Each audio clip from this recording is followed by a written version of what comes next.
Welcome to a Friday, and we're probably going to be flying around at about 9,000 miles an hour. Welcome to Soccer's Morning Show here on the SDH Network. John here, you there. Here's what we've done. We've got a lot of playoffs in lower divisions, USL League 2, NPSL, USLW. If you missed the show with the North Carolina Courage and a couple of their players and Coach Willie Davis from yesterday, those have been posted to the network. So we put out the siren call to a couple of folks and a couple of different coaches and a couple of different places as they're racing to get to their playoff games and the playoff locations. And we have also reached out to some coaches that are at their hubs. So here's the deal. 10 o'clock, Ryan Martin's going to be joining us from Loudoun United to discuss the feature that Maddie Cruz did on him that is up at soccerdownhere.net. We'll get into Loudoun United's season, and we'll get you prepared for them this weekend, what's going on in USL Championship from the Loudoun United perspective. Also, we've got to go over what's going on in Major League Soccer with Atlanta United. We'll have Weekend Whip Round. It might be drifting in and out of all these particular segments. And we know how coaches and owners are about being on a show. You win, you keep coming on. And so that's why we've reached out to folks. So we might be dipping in and out of conversations with folks who are traveling and going all over the place this morning. So in doing so, we are tracking down folks, and our first one that we're going to track down is I believe he's in the airport. Brett, where are you? Yeah, I'm in the Atlanta airport. We are experiencing the nationwide outages. Yep. So Columbus United right now is suffering through CrowdStrike and the delays that are happening. So he's at Hartsfield. And you're trying to get to Midland, Odessa, Texas area for West Texas. Is that right? Yeah, that's correct. We fly into Houston, and then from there to Midland. We're supposed to land, mid to late afternoon out there. Okay, how does this disrupt your plans and adjust it? How chaotic is this now because of this? Well, we really don't know. We're supposedly boarding in about, but we really don't know what it's going to do. So we're hopeful that we'll get to board because our plane's here. Luckily, it was one that was in last night, so we haven't had to worry about the plane getting here. All right, so before I get you back to your concourse and your gate so you can make your plane and get to Houston, tell me about the big win going to Hickory. What was it like?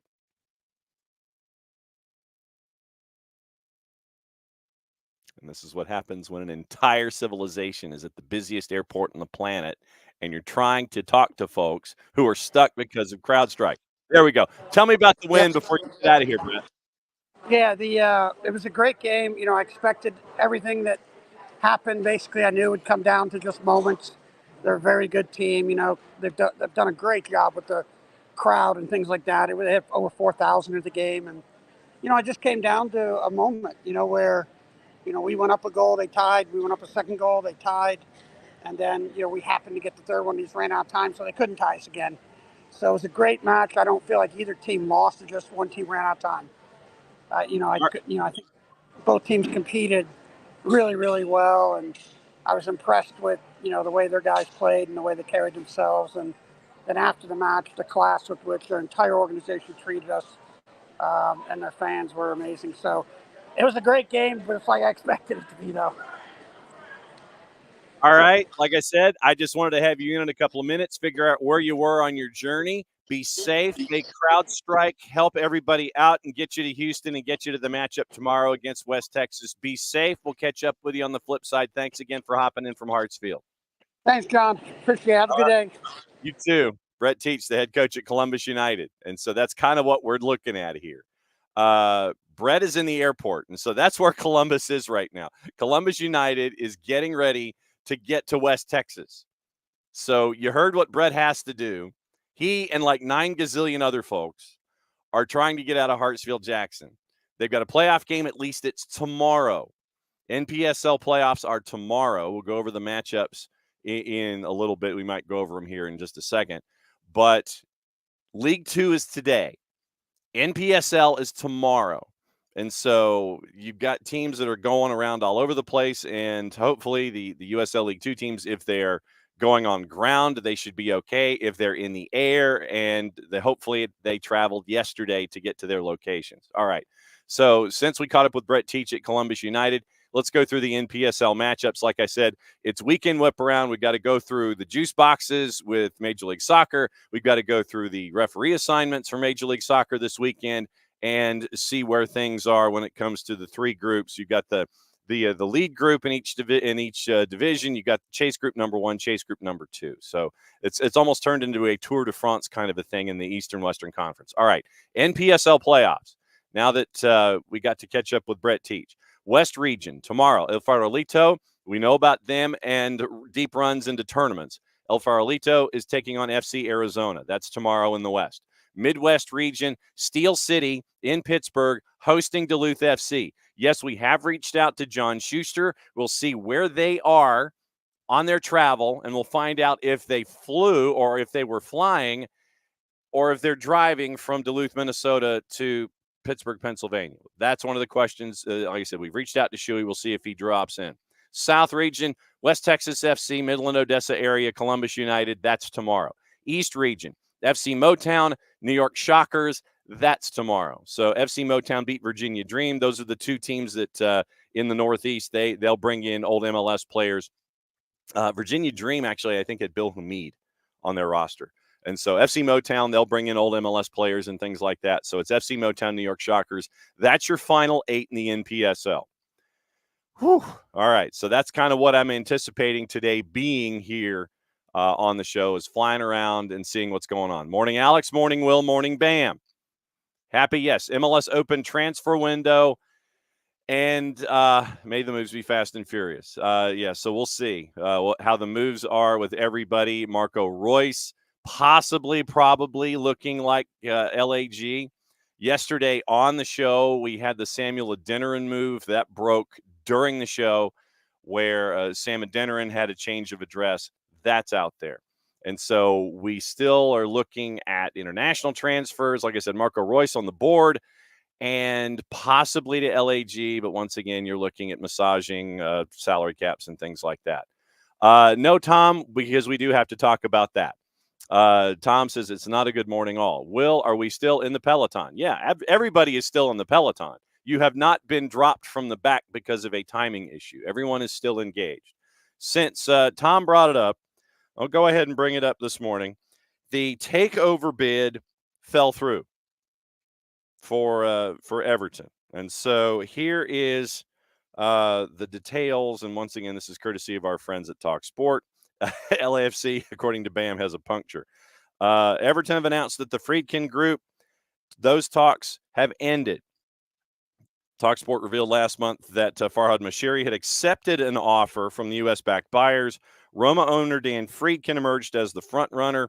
However, the deal is now off the table after the due diligence stage following a similar collapse led by 777 partners earlier this summer.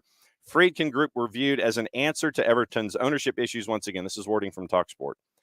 But have withdrawn their interest to plunge the side outfit back into crisis. In a statement, Everton said, quote, following a period of exclusivity, discussions between Blue Heaven Holdings and the Friedkin Group over a potential sale of a majority stake have ended.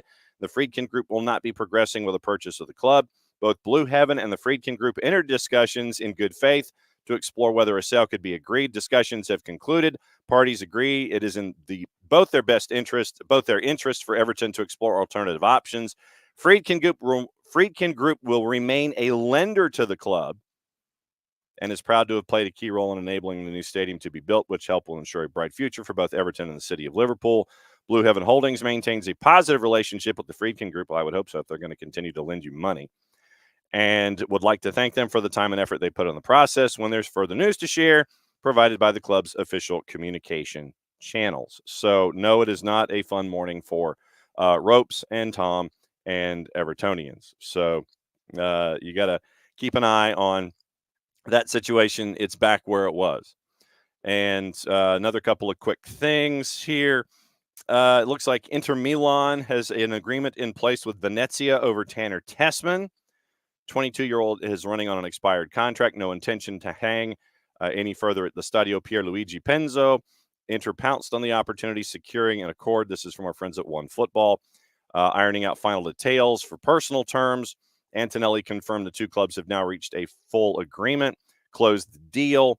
Inter will have started looking for a solution.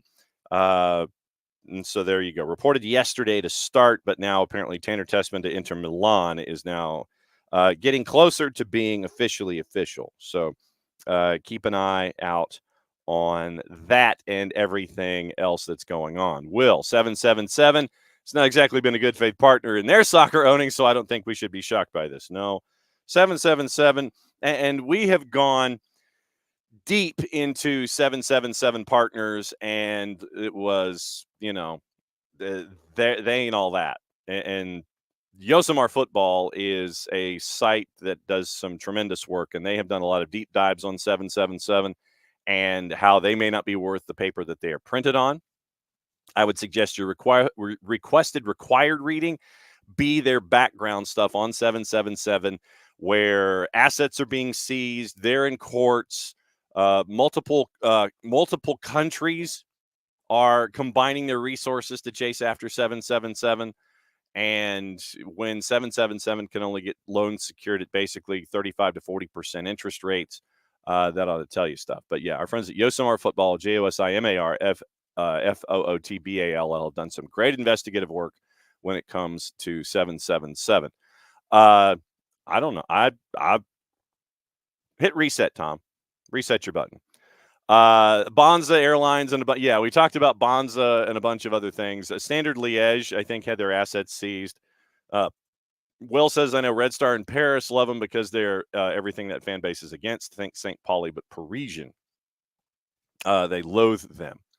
We did talk about Bonza Airlines and Standard Liège and all of those other things involving 777. So, yes, local club had them as a shareholder along with you. So go to Yosemar Football and catch up with our friends there, and they'll let you know everything you need to know about 777.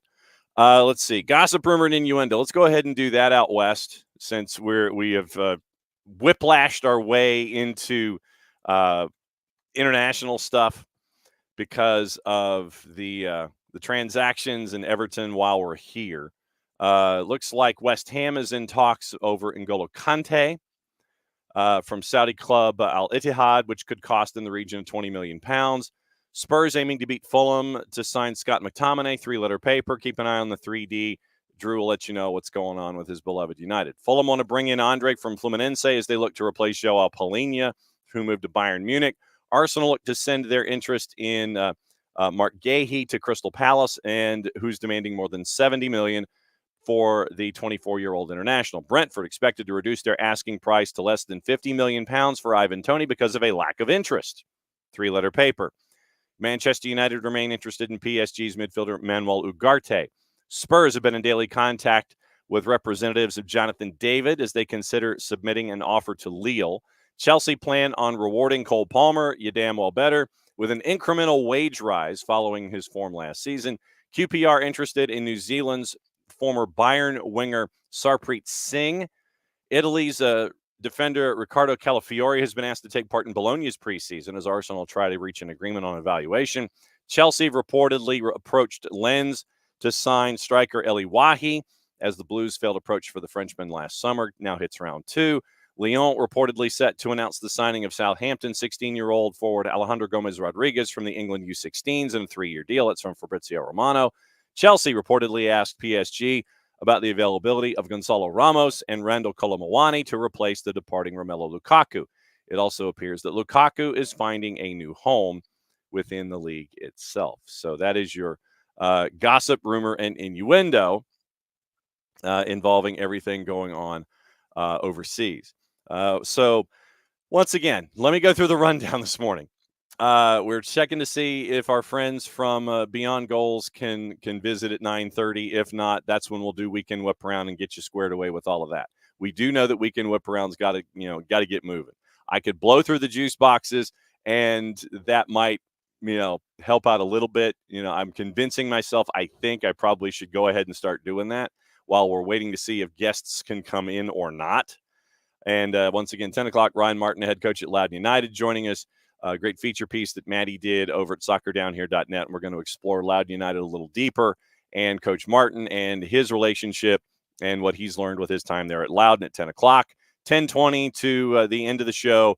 We're going to be flying and catching up with everything all across all of the other divisions. So that's your rundown. Whatever's on your mind, put it in the comments. Morning, Abby. Morning, Tom. Morning, Will. Morning, Emilio. And apparently Abby cannot access her tickets on the Atlanta. Well, that's probably CrowdStrike. And because a lot of folks are having problems with ticketing and computers and a whole bunch of things this morning. So it might be the CrowdStrike issue. Juice boxes. Let's run through those involving Major League Soccer while we've got a couple minutes. And this is me finally determining that our friends at Odds Portal do things alphabetically by the home team when the start times are the same. Atlanta United is an underdog with Crew coming to Atlanta United north of plus 200 at a plus 204, and Crew are a plus 114. And, so I start one thing, and knowing that somebody was going to crash the party, I knew he was going to crash the party. All right, let me go to Shuey. So where exactly are you? I'm at home for now. All right. So what was the deciding factor? Are you flying? Are you driving? What's the deal? The team is on a bus, and I believe they're waking up this morning in Dublin, Ohio, and making the rest of the way to Pittsburgh. And I'm flying out tomorrow morning at 5 a.m. Okay, just because I know that was a concern about having to figure out. Okay, we win in Des Moines, and we'll get into that in a second.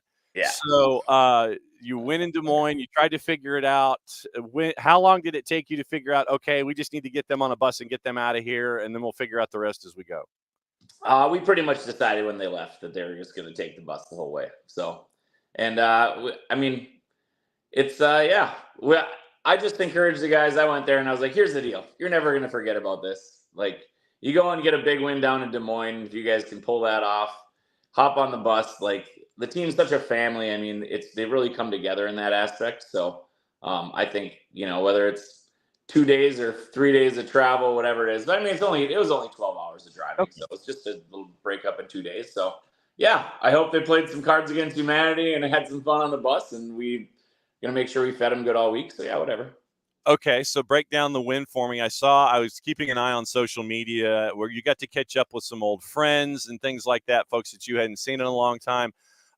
Break down the win for me, and what'd you see from an owner's perspective about the guys that were playing for a living? It was really just a great soccer game. We managed about a 15-foot storm there in the first half from the Iowa Demon Hawks. So they're a really well put together team, to be honest. And we had a few chances that didn't kind of come to fruition in the first half. It could have maybe got a goal either way, and it went 0-0 to half. And second half came out, and yeah, we missed a grade A chance, just about a foot wide. And then our guy who was in the golden boot running had another grade A chance on his foot, and he put her off the post. And then finally, we busted them. That they kind of had their left back get a little bit dinged up with a hamstring, and we kept picking on him with our right forward. And Liam finally got around him and put a good shot in there and then actually, you need to find the highlight reel from our second goal. My wife's I'll get it on social media, but with probably, I think, like in the 80th minute, ball got centered to one of our guys who had two defenders, and he clipped the ball up to himself and scissor kicked it in the side of the net. It was fantastic. So so is there an ISO on you at this particular moment? Does someone have a camera on you, or they shoot? No. all I'm doing in the stands is, and our coach does soccer coaching, and I'm really loud, as you probably can tell even from here. What? Just from what I do for a living, but but for me, it's the thing that I preach to all the players, and I know all these guys personally. I'm an owner, but also try to be a mentor to all these guys, and for me is just reminding them to work, like in the stands, and when they do something great is to give them an extra. Our goalie actually made a couple great saves during the game, and he's at the far end, and I'm yelling, great stop, Jamie. So that's like 3 clean sheets in a row, and the guy started 1 game all year. So when you need mentoring, who's on your speed dial? my wife, my mom, and my sports psychologist. Well, because So, I ask that because you have your reference points. You as a mentor to the players and to the team. That's why I wanted to ask. When it comes to you needing your mentoring and your advice, that you can there in turn continue to pass forward as an owner for a soccer club. That's why I was asking. Yeah. I mean, I've gotten my stuff, a lot of it. Like I just learned over the years. I knew when I came into curling when I was young, that I wasn't going to be the best shooting person on earth. I'm very good. I'm very capable. Don't get me wrong, but I wanted my competitive advantage to be not making mistakes and trying to be mentally tough and growing over all these years. And so I kind of accumulated it. But I think my biggest chance at that growth was when Carly Anderson came on with Premier Sports Psychology, came on with USA Curling in 2015. And when we got back onto the national team, she became a sounding board to give me some tools and to also be a sounding board to make sure that I had, what I was doing, mentally was on the right track. And I think at the Olympics, when I finally turned it around, she was just most of the time was in the morning being like, I can't, this is where I'm at today. And she was like laughing and knowing it's going to happen. And so, but I can't, my wife and my mom though are my daily sounding boards. They're, constantly like there too. So John Schuster, Grand Exalted Poobah, Duluth FC, as the team is on the road heading to Pennsylvania, and Shuey's going to catch a flight first thing in the morning to get out of MSP and get to Pittsburgh to try to be there in time for the match. And as I've told you, I said, this is off my shoulder. This is off my shoulder every single day here on the network in the studio. Your Duluth FC scarf is right here. It is a touchstone for me every single morning. I can sit here and say that I have a place to mail things, and you have a place to mail things that I can go off in the studio. How proud are you of this group that has been assembled, and how proud are you of Duluth FC continuing to do what it's been doing over time? Yeah, I'm incredibly proud. And last year when we had the year where we finished the year, the number 1 seed, where we just keep winning, we keep getting home games for playoffs. There's something to that, and have it end as tragically as it did, and the way that our entire team kind of came together. And there's enough players that felt like there was unfinished business, that there was never a doubt they were coming back this summer to go after. And then they come in here and bing, bang, boom, we lose 3 games during the season, which, didn't happen until the end. And not that we lost at the beginning, but along the way. And it really just allowed for growth. And I talked to our coach a lot more than I used to. Him and I become like great friends in this too. And I think he realized, that I have some value in even being a sounding board for him. So, yeah. And that growth throughout the year,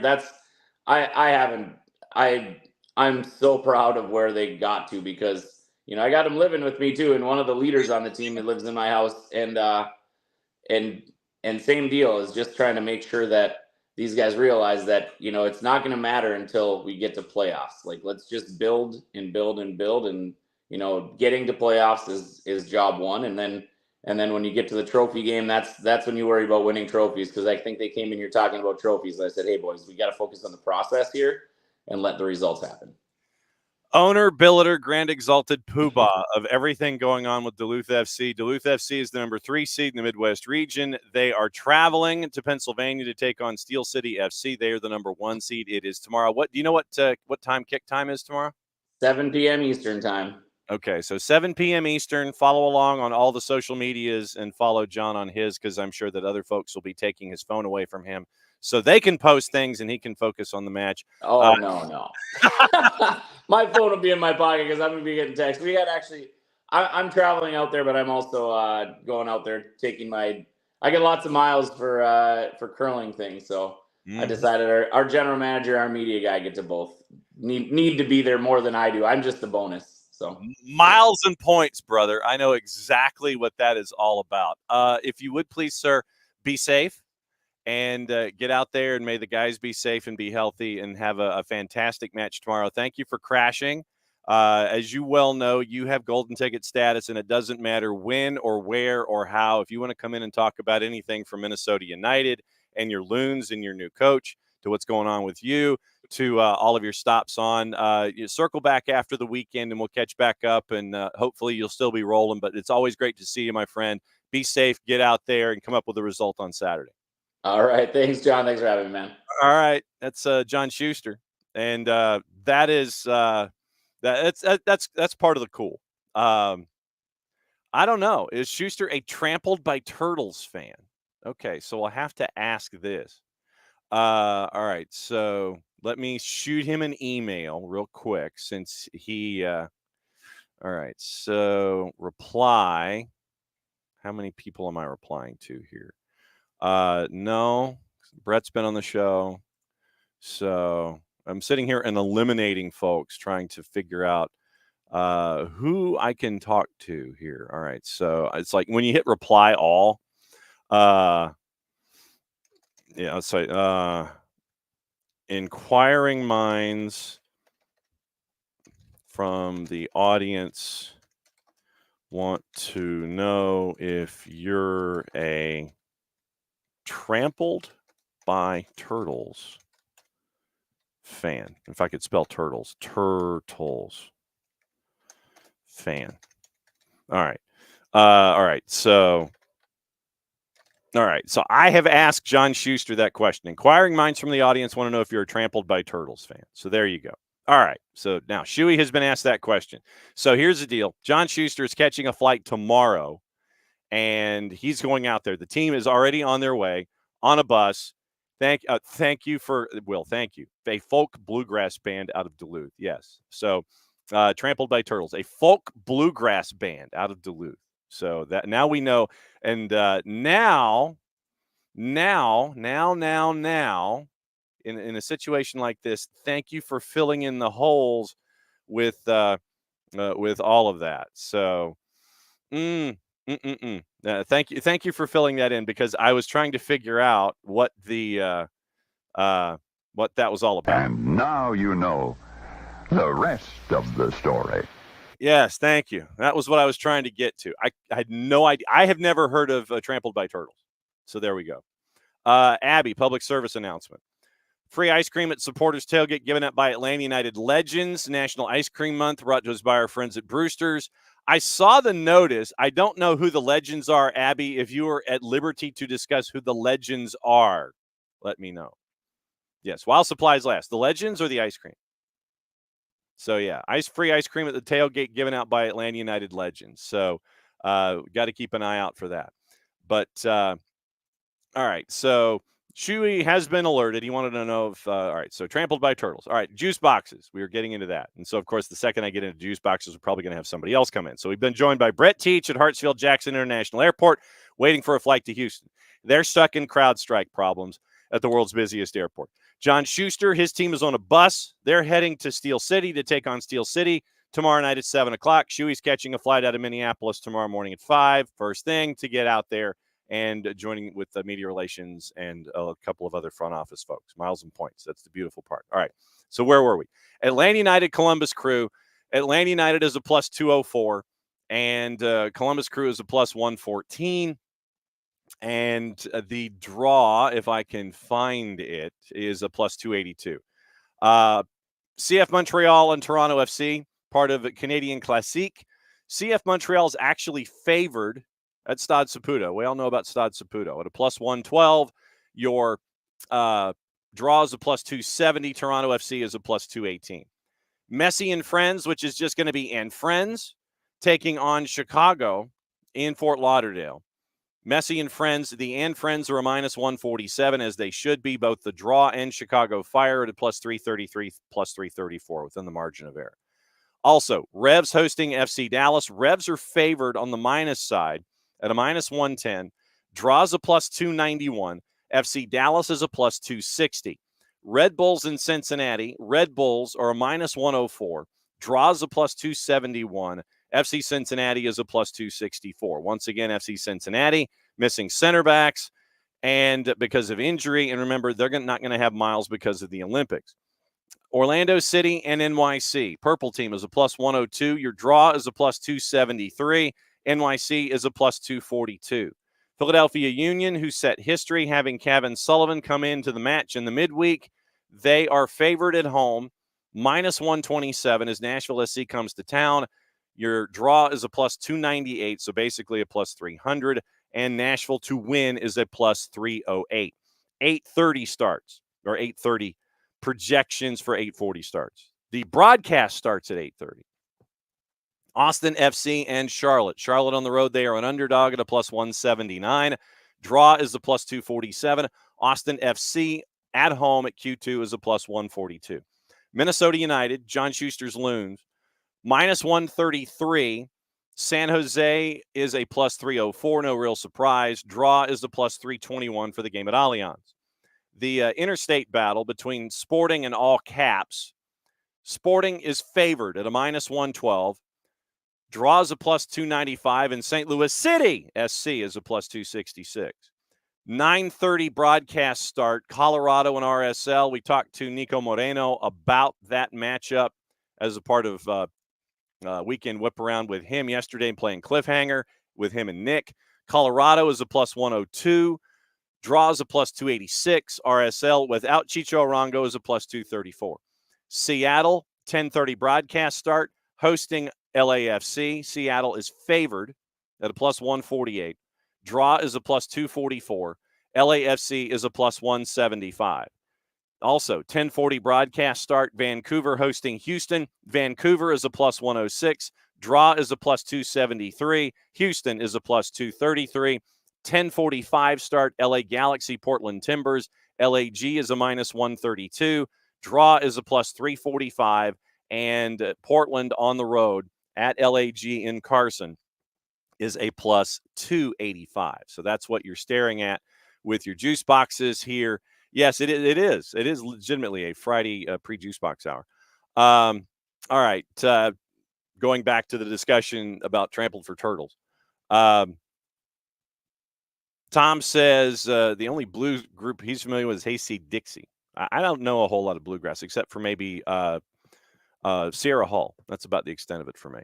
Abby says, only been told one for sure, one legend, not at liberty to say, awaiting if a second is confirmed. Yes, Will. Since we're kind of off the rails, we'll go ahead and take it off the rails. It's fine. It's like Wall Pass Wednesday on a Friday. Fine. The end of the Newhart series. I assume the second one, not the Bob Newhart show, but the Newhart show where he was with the Inn. Greatest one of the show endings ever. Absolutely agree.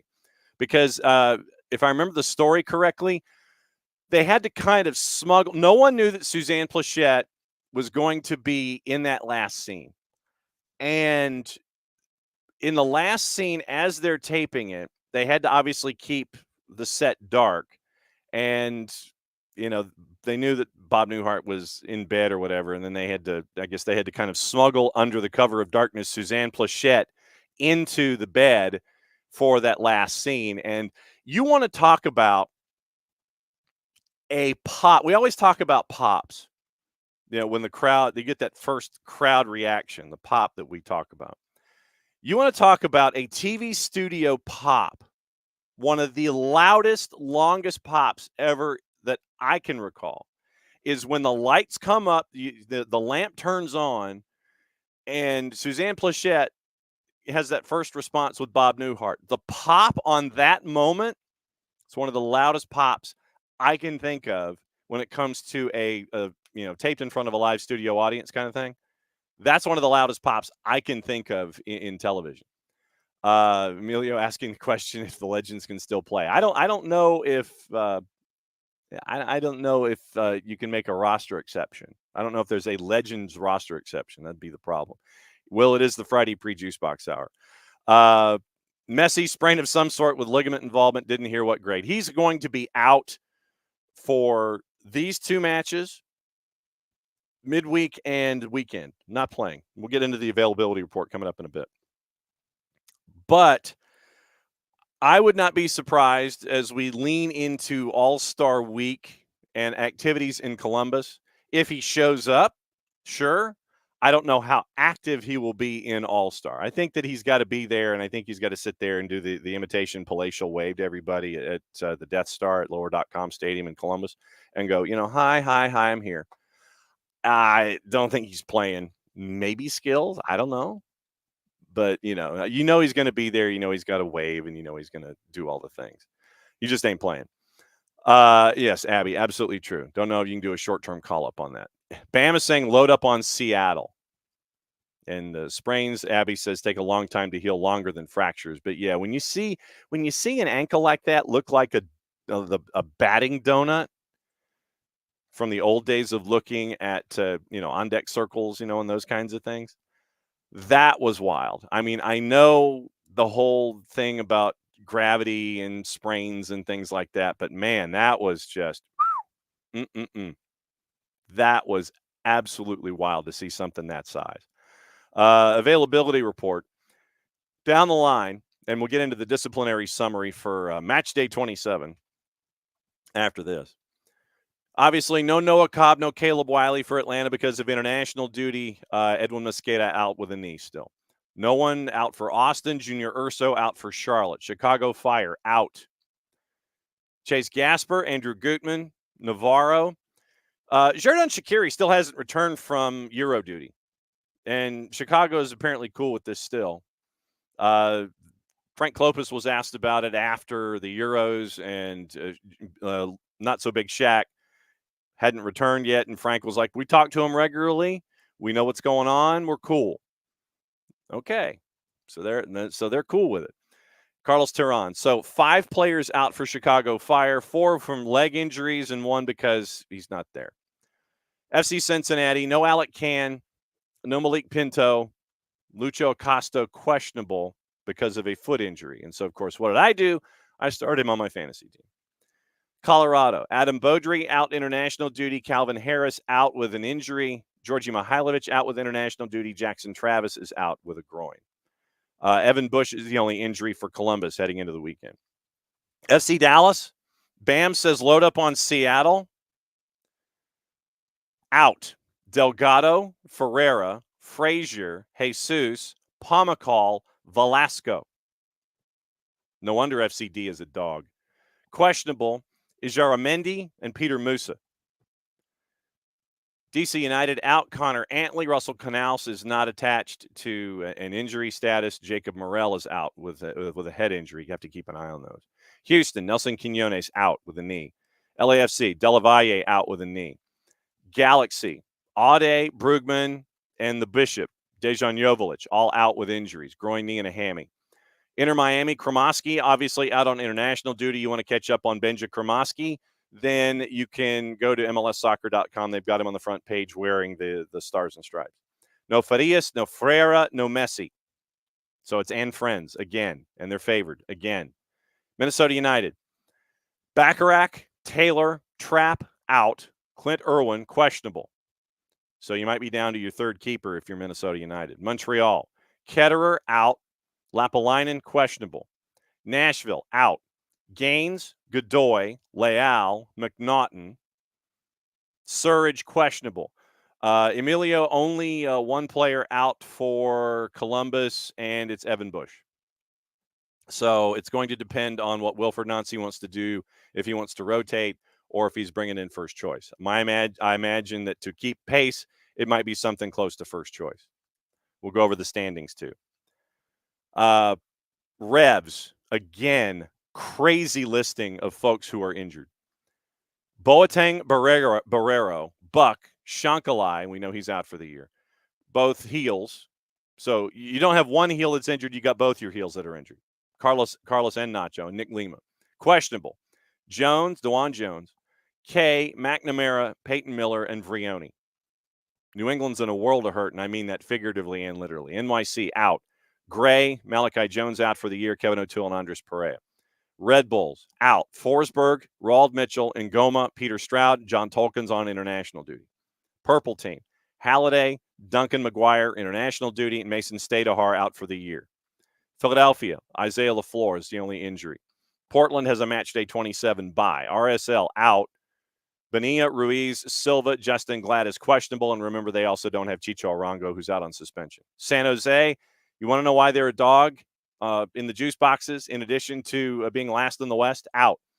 Akapo, Daniel, Marcinkowski, Medina, Ochoa, Ricketts, Sakiris, Wilson, questionable, Vitor Costa. Seattle, out. Atencio and Hawkins on international duty. Brodilio Rodriguez with a hammy. Sporting, out. Jake Davis and Felipe Hernandez, who officially, I believe, has retired, is listed as out, not due to injury. Ndembe and Pulskamp is out on international duty with the U.S. team. Questionable, Memo Rodriguez, Danny Rosario, Johnny Russell. All caps out. Alm, Klaus, Ostrak. Pompeo is out for the year. Joaquin Nilsson, questionable with a hamstring. Toronto, Cuello, Cervania, Spicer, out. Vancouver, Bendick, Blackman, out. And so that's what you're staring at with the injury report released by our friends at Major League Soccer.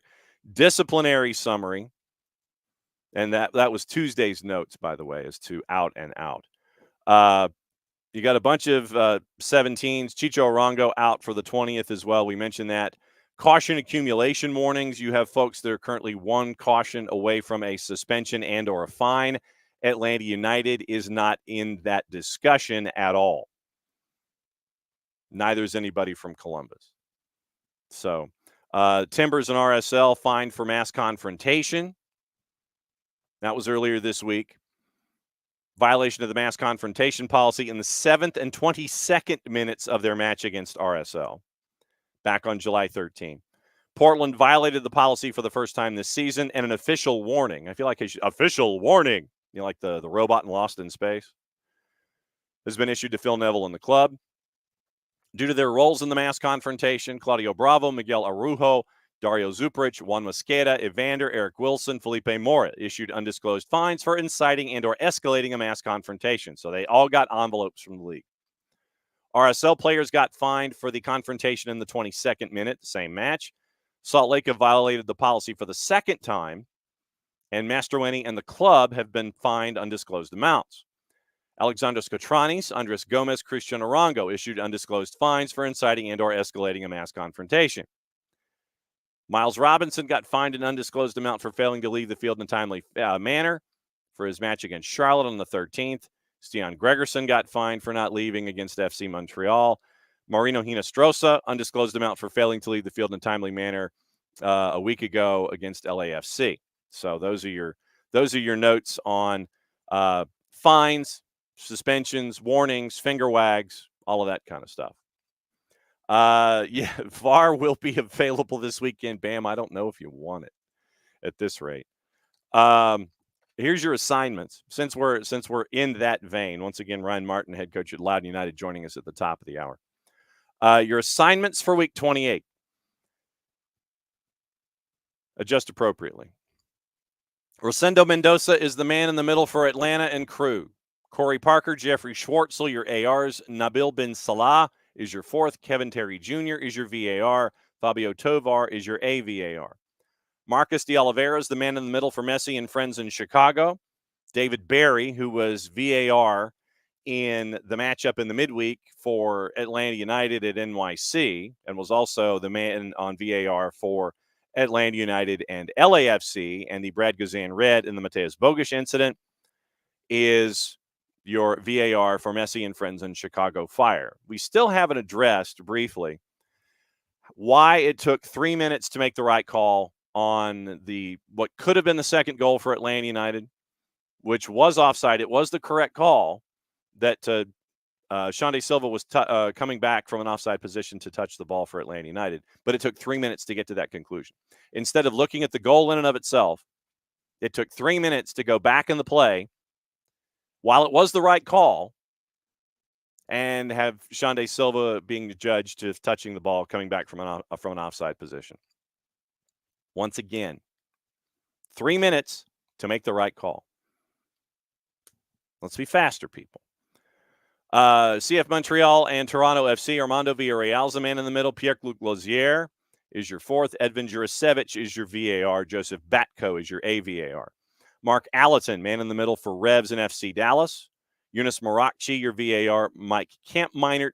Morakchi and Kampmeinert seem to be paired together in VAR and AVAR a lot. Red Bulls in Cincinnati. Ted Uncle, man in the middle for Red Bulls in Cincinnati. Have fun with that in Harrison, New Jersey. Jorge Gonzalez is your VAR. Rene Parra is your AVAR. Purple team in NYC. Joe Dickerson is the man in the middle for that one. Alejandro Mariscal is your VAR. Jonathan Johnson is your AVAR. I wish you Godspeed. Purple team and NYC. Union and Nashville. Chris Penso is the man in the middle there. Guido Gonzalez Jr. is your fourth. Kevin Stott is your VAR. Q2, Austin FC and Charlotte. John Freeman is the man in the middle. Chantal Boudreau is one of your ARs. Katerina Koroleva is your VAR. And Claudio Badia is your AVAR. Sporting and all caps. Rubiel Vasquez, the man in the middle there. Ricardo Montoyo Araya is your VAR. TJ Zablocki is your AVAR. Minnesota and San Jose. Ismir Pekmic, man in the middle. Lucas Zapala is your fourth. Reserving comment. VAR, Luis Guardia. Your AVAR is Tom Supple. Colorado and RSL, Remy Touchant is the man in the middle. Corey Rockwell is your AR, one of your ARs. Sean Tahini is your VAR. Robert Schapp, your AVAR. Seattle and LAFC. Alan Chapman, man in the middle there. Edvin Jurasevich is your VAR. Jonathan Johnson, your AVAR. Fotis Bazakis in the middle for Vancouver and Houston. Yunus Morakchi is your VAR along with Craig Lowry.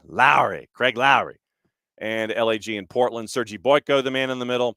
Timothy Ford is your fourth. Jorge Gonzalez is paired with Mike Kampmert in the VAR booth. So those are your assignments for Week 28 in Major League Soccer.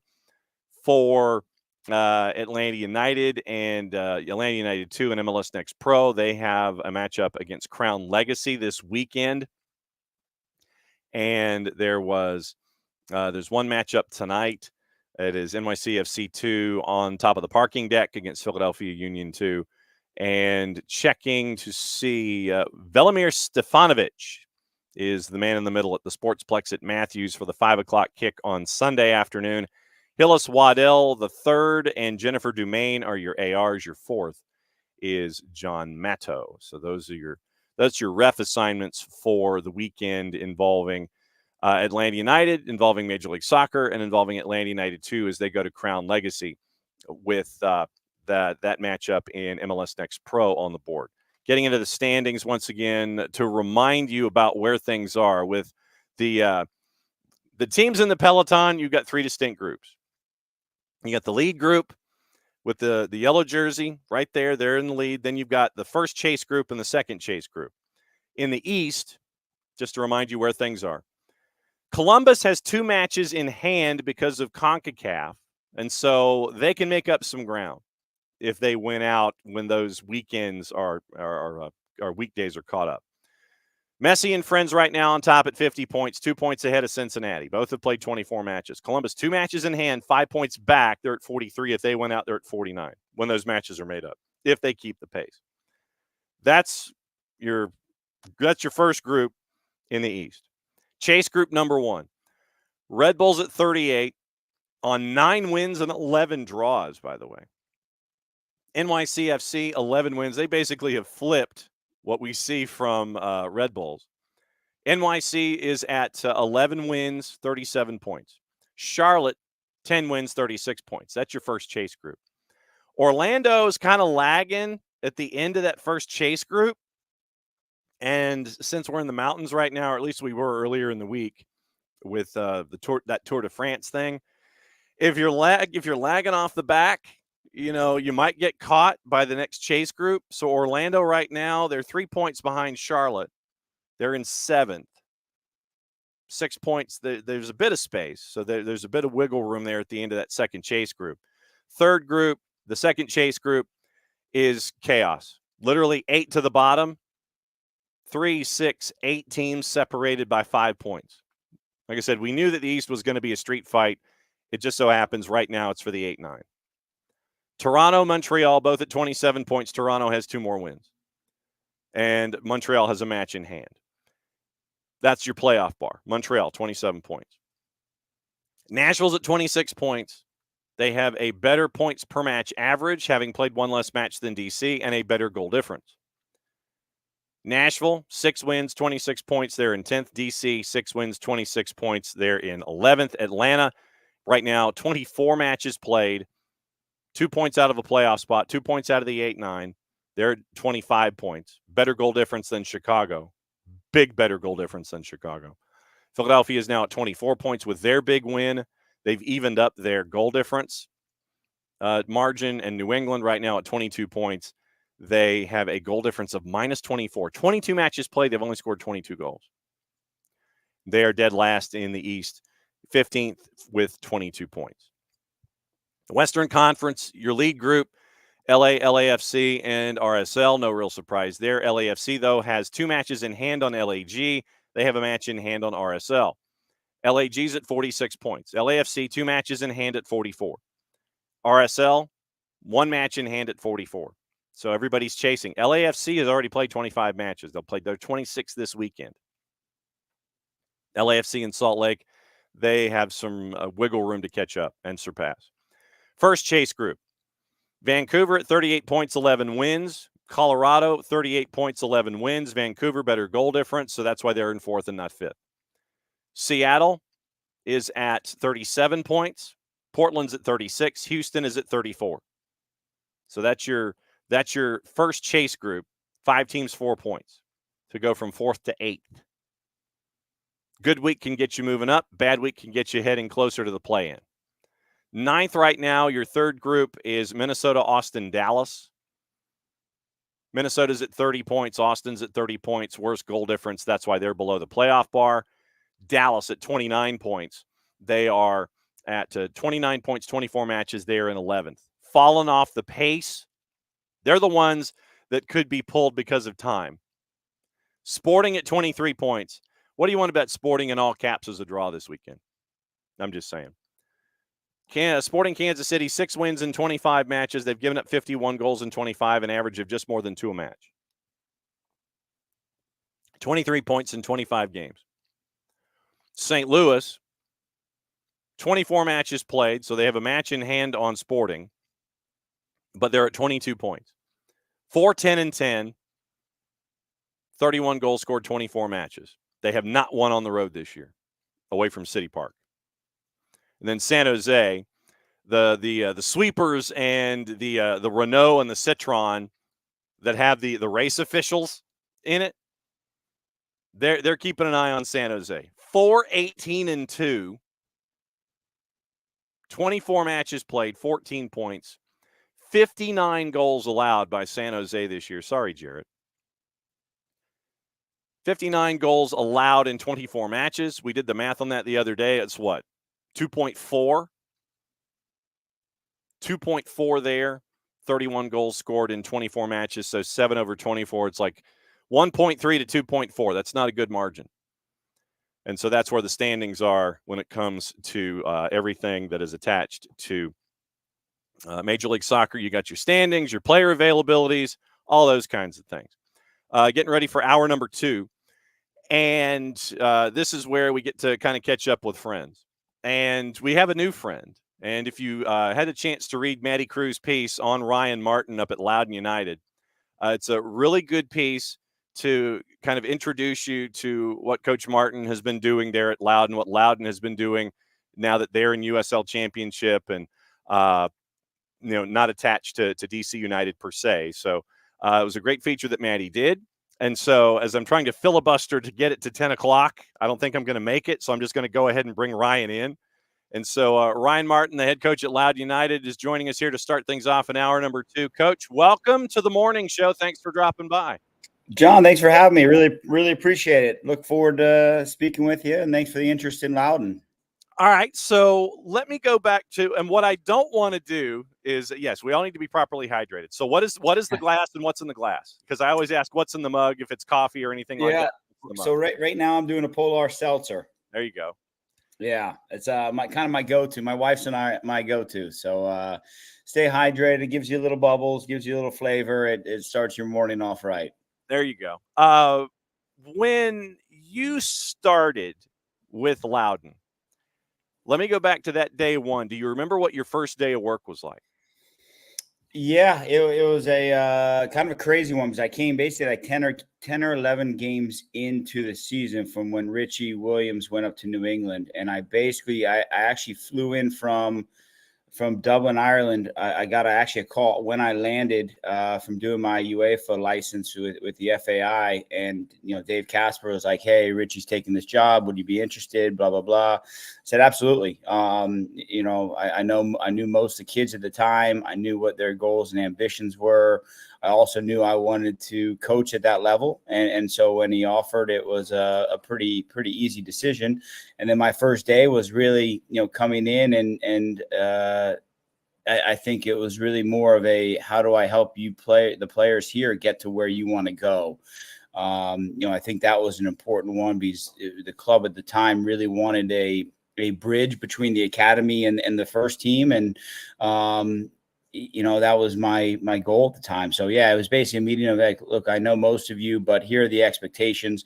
Obviously there's a developmental piece in it, but when you get into the professional world, and in particular USL Championship, wins and losses do matter, and unfortunately, when you get to the MLS, yeah, we want you to continue to develop, continue to grow, but people's jobs, rely on it. Whether at that time it was Ben Olsen or Hernan Lasota or Wayne Rooney, it was all very similar. Where like, no, people's livelihoods, including your own, revolve around your continued growth, but also the execution of what you can do right and wrong in those moments. How have you grown as a director of player personnel? How have you grown as both a desk guy and as a coach in your time there at Loudoun? Yeah, I think for me, I've always approached my job and my career with a growth mindset where I've tried to just continue to educate myself, and whether that's with courses or whether that's with reading or meeting people. Some of the biggest ways over the last 5 years, and I always like to say that hopefully, if you worked with me 5 years ago, or when I reflect on where I was 5 years ago, I laugh about, where I maybe was as a coach. So I think that's a good sign of growth. But I've done my UEFA B, UEFA A with the Republic of Ireland. I'm currently doing my US Soccer Pro license. I've actually gone a whole different direction. I found a coach to work with that's helped me in terms of my process, my messaging, the narrative that I control. I use a guy called Cody Royal, who's up in Canada, Aussie Rules, but has worked with a lot of different people. And he refers to it as like a second set of eyes, in terms of, the coaching industry in this world right now, the head coaching, it's a very tough position to be in. You don't have a lot of feedback from people that have been in your shoes. If you, even look, I know you're down in Atlanta and in the South and stuff. It's like, I wonder what feedback Rob's getting right now in terms of what he's doing right or what he's doing wrong. Or is he just trying to figure it out by himself because nobody above him has sat in those shoes? So for me, it was important to reach out and find somebody that has done it, that can come from a perspective of growth and trying to become better, and give me some ideas to maybe make myself and the team better. Who else is on your speed dial when you have one of those moments where you're like, I've got to like shut the door here for a second and dial somebody up? Obviously, you've got a great start. Who else is on that speed dial for you when you need to bounce an idea off of folks? Yeah, I probably reflect back, and so I obviously got a coach, but I also have a couple mentors that I rely heavily on. One is Jay Vidovich, who's up at University of Pittsburgh, who I worked for 9 years with at Wake Forest University. And, obviously I saw in the email you had Parky in earlier, who's obviously an alum and stuff like that. So, I spent a lot of time with Jay, which is a great mentor I've had. My father is the head coach at Ohio Wesleyan University in Columbus and is the all-time winningest coach in college soccer history. So that's another one. And then I was fortunate enough to work with John Harkes in Cincinnati. So, those would be probably my three biggest mentors, where if I have a question, a thought, those are kind of the three that I'll reach out to. Head coach at Loudoun United and USL Championship, Director of Player Personnel at DC United, Ryan Martin, hanging out with us. He survived the feature with Maddie Cruz, and so he's hanging out with us here on the morning show. You look at what's going on right now with Loudoun, and unbeaten in your last 5 across the board. I think a lot of folks may not necessarily understand how tough at times USL Championship is as a league. And you are in a situation right now where you're in we were kind of using the Tour de France analogies this morning involving Major League Soccer, where you've got the big group, you've got the lead group, and you have the two chase groups. Right now, you're in a group where you are a win out of being in fifth, but if somebody has a good week, you could be below the playoff bar. For someone who hasn't had the chance to see what's going on in USL Championship, how tough is it? Yeah, it's a incredibly challenging league, and I think when you start looking at the different results coming across the board, even Wednesday, I think Rhode Island beats Birmingham, and you got Oakland, who's number 2 in the West. They get hammered by Pittsburgh 5-0, and I think on any night, really anyone can beat anyone in the league. I think, that's the beauty of the league right now. We beat Tampa a couple weeks ago, and, they then go on to beat different. It's like, anyone can beat anyone. And it's really a search for consistency. It's a really good league in terms of there's a lot of quality players, young, but also guys that have had decent careers in MLS or overseas. And, for whatever reason, maybe not getting a chance in MLS, but are really talented players. And I think when you also look at it, the pool of coaches is quite impressive with the people coming through the league. And I think, so that really helps with the overall quality. I mean, at Tampa, you've got a guy that's coached, the Scottish Premier League, and you've got, Danny Cruz is doing a great job. Ben Pierman, Bob Lilly's a legend of the game, Mark Briggs out West. And, the list really goes on, so it's a great league for a lot of different ways. And it is challenging because I think the other thing that people don't really understand about the USL is the travel and the lack of maybe resources that MLS teams have.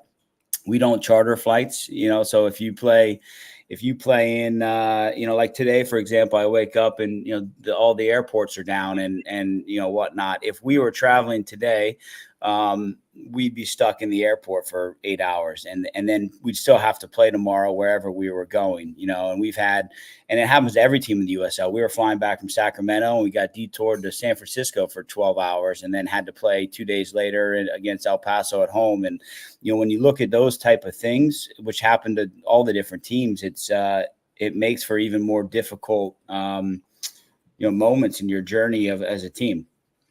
When you have a roster that can have such a wide age difference, you could have players who could be late 20s, early 30s. You could be what Lou City tries to put together at times, or they have in years past, where you've got a Cameron Lancaster who's a true veteran of the league in times past. But then you've also got the academy folks that are 16, 17, and they're trying to learn and get to that next step in the next stage of their careers. How difficult is it for a coach these days to navigate these age differences and get the messaging across to where it impacts both sets of players, the experienced player and the young player? How difficult is it for a coach these days to gauge how your message is put across and make sure that it's as impactful as it is for younger players as it is for vets? Yeah, well, it's funny. I think this might be the first year I've ever coached a group that has somebody over 25. So I've kind of been on both ends of that, and I know, so when you're dealing with the young players and young talents and young pros, the biggest thing I've learned is you have to teach them how to become professionals, and that's a search for consistency. What are training habits? And we've created a little bit of just based off my experience with these kids and what they're missing, a roadmap to becoming a pro. And it's how do you deal with critical moments in games? How do you deal with failure? How do you deal with, a lot of it's on the mental side of it where they don't really get it. They're talented for sure, which is why they're there. But when you have a kid that comes in and he gives you a performance that's a 9 out of 10 and he scores a goal, in the USL, and then the next 3 games, he's, 2 out of 10. The question is, how do you get him to 6, 7 out of 10 consistently? And that's been a hard part for a lot of these kids. And then what I found with the older group and kind of merging that is really it comes down to, the belief of you can make older players better still. and you can they all players want honesty, and they want the ability for someone to help them improve, which is what I always try to do. The older players, I try to give more ownership of what we're doing here, because at the end of the day, they're the ones driving the ship. And if you find the right group of older players, which I think we've started to find here at Loudon, we've got a tremendous group of older guys that are really, I give a lot of ownership to.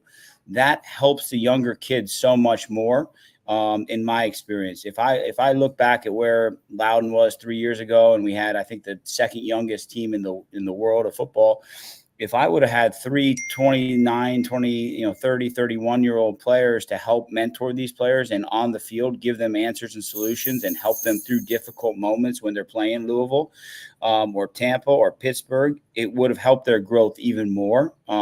So I've taken a lot of lessons from that in my last 4 or 5 years. You got 9 different goal scorers this year. And you're very popular this morning, man. That's good. Yeah, it's incredible.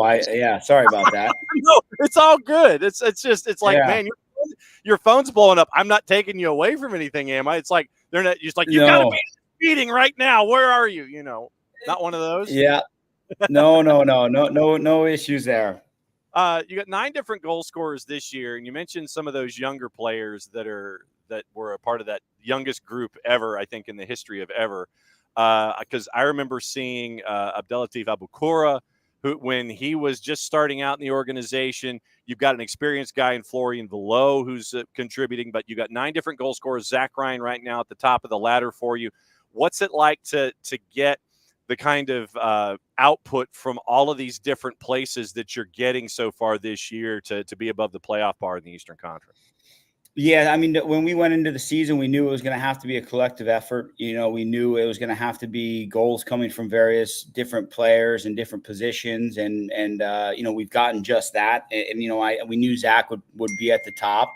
That was kind of something we knew overall. But overall, it's like, all right, how do we support him with more goals? I think last year we got 1 goal from our central midfielders.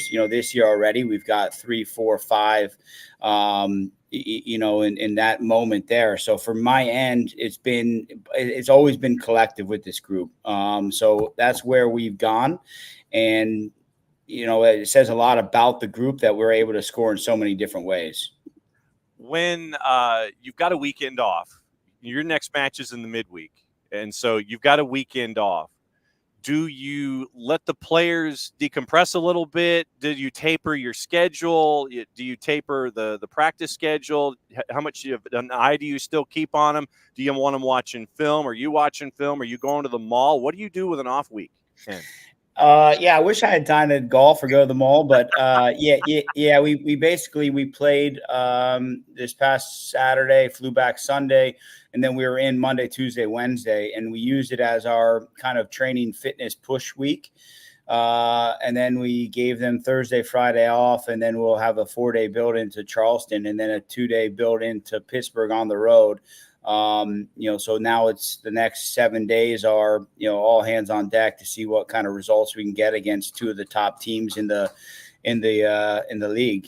So that was it. In terms of my weekly, daily situation right now, it's watching Charleston, watching Pittsburgh, trying to figure out ways to get results, trying to plan for the upcoming, 2 games, and then Miami on the back end. So you try to take a break and get a bike ride or get your fitness in and keep yourself going on a mental standpoint.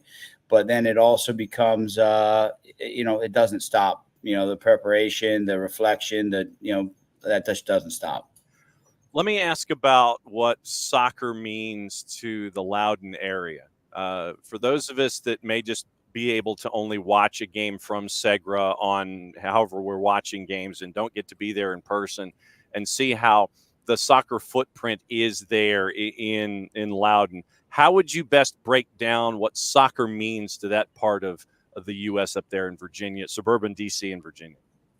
Yeah, across the street from our stadium is, Loudon Soccer Club, which is one of the, per number of players is one of the biggest in the country. And I think it's around, 10,000 kids playing in that area. We have numerous other youth clubs in the area that are growing and getting bigger and bigger.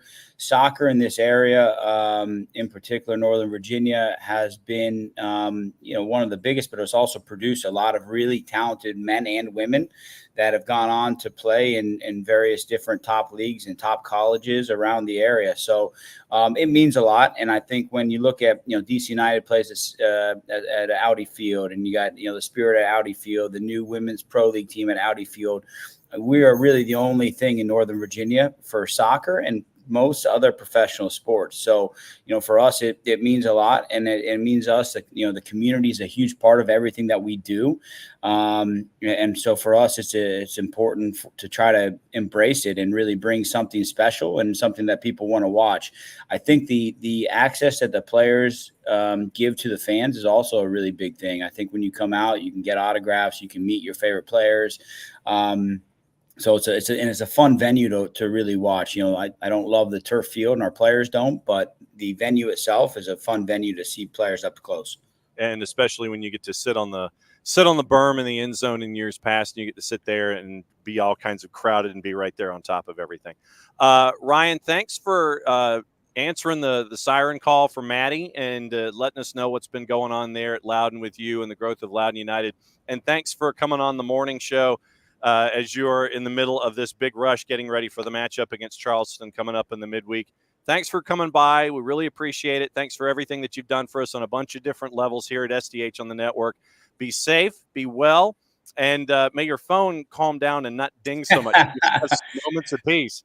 Yeah, to be honest with you, that's probably the biggest thing I should do is just turn my phone off for a couple of days, and then I can do more work at that point. So now, am I hearing correctly that it sounds like someone wants to go OUT for a couple of minutes? Was I hearing a collar shaking in the background?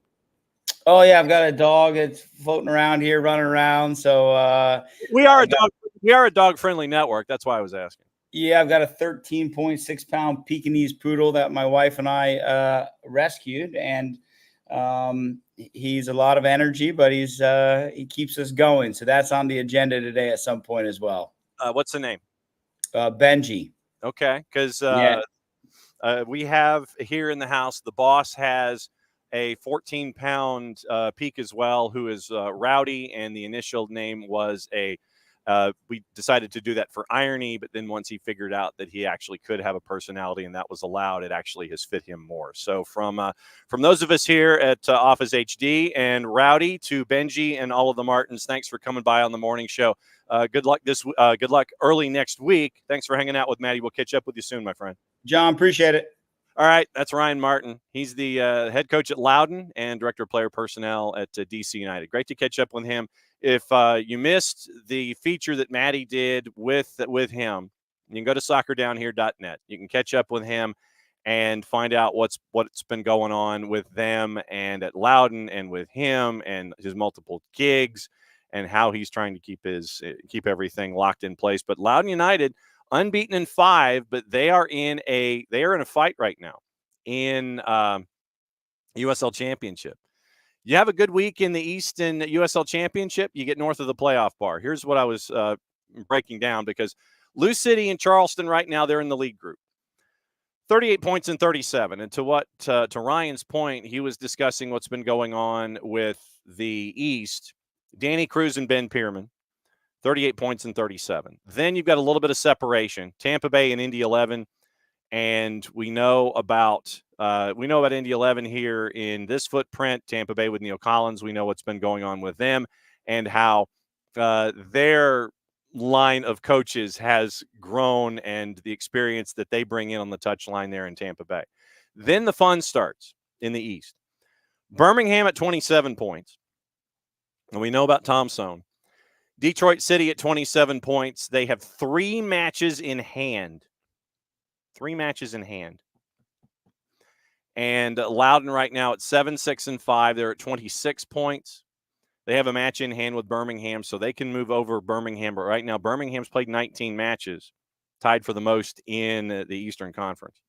Rhode Island, unbeaten in their last 5, and they've won 4 of their last 5, which reminds me, we've got to find a way to get Cano Smith on the show to discuss what's been going on. We'll have to talk to Mr. Parkhurst about that. And so Rhode Island right now is in the playoffs. After their start, where you could have probably called Providence Draw City FC ends up right now at 5-4-10. They're north of the playoff bar. They have come that far in USL Championship. Below the playoff bar right now, North Carolina FC, 22 points. Pittsburgh Riverhounds, they lost 3 of 4, and then that got snapped with a win last time out there at 18 points, 4-9-6. Uncharacteristic for Bob Lilly and a Bob Lilly coach team, but Pittsburgh right now at 18 points. Hartford Athletic at 5-10-2. They're at 17 points, and the Miami FC is last. 19 matches played, 2-15-2. It has been a long season at FIU. Goal difference of -25, 8 points on the year. They've lost 3 in a row. They've lost 4 or 5. So that's the Eastern Conference. But like I said, you got a couple of distinct groups there. It is in the West, New Mexico United on top with 34 points. Second, Oakland Roots. And we mentioned Oakland Roots being a part of that race and then going to Pittsburgh and then losing 5-0. Going to Pittsburgh, that was a big win for Pittsburgh in the grand scheme of things, just to get off the schneid in general. Oakland right now, 29 points. 2 more wins than Sacramento Republic, but Oakland's played 20 matches. Sacramento Republic's got 2 matches in hand. So if they take care of business, they should be in second. New Mexico United, once again, because of their run in Open Cup, they've only played 16 matches. Them, FC Tulsa, they're the only 2 that have played 16 in the Western Conference. But New Mexico United, 34 points, 5 points clear, multiple matches in hand. 2 or 4, depending on the opponent. Sacramento third with 18 matches played and 29 points. 7 wins on the season. Memphis 901 is in 4th. And Glassy is they've won 3 of 5. And they have points in 4 of their last 5. Colorado Springs at 27 points. Had a 2-game win streak snapped last time out. And they are ahead of Vegas Lights at 27 points on goal difference and wins. Monterey Bay's at 26. Orange County SC's at 24. They've lost 3 of 4. That's your playoff bar. Below the playoff bar in the USL Championship, Phoenix Rising at 21 points. They've lost 2 in a row. San Antonio's at 20 points, 4 points out of the playoffs. They snapped a 4-game losing streak last time out. FC Tulsa, 4-6-6. And they're at 18 points. El Paso Locomotive. Remember, they had the coaching change. Wilmer Cabrera now in charge. They are in last at 3-12-3, 12 points, and they've lost 3 in a row. Jarrett Smith now joining us in hour number 2. And it's been a fly-around show this morning where we found coaches in airports getting ready for planes that hopefully will take off, and victims of CrowdStrike as NPSL teams are flying to try to get to matches tomorrow at least. Some NPSL teams are taking buses. So we caught up with our buddy John Schuster again as Duluth FC is taking a bus to Pennsylvania. Brett Teach and Columbus United are stuck at Hartsfield Airport trying to get to Houston. And we spent time in USL Championship and gone through juice boxes. What's on your mind this morning? No, I'm glad you mentioned Columbus because we haven't really talked about it together much. Yeah. Because that was a really fun match. So, like, the way that kind of developed was, first off, the Southeast did give you a bit of surprise with Hickory in their first season winning the Southeast Conference. It was an awesome story. They hit the ground running. They got the job done in the regular season, survived their first playoff game with Apotheos, which was really weird. It was like a very weird kind of disjointed game, but they got up and put the game away. Then go on the road and beat their rival App.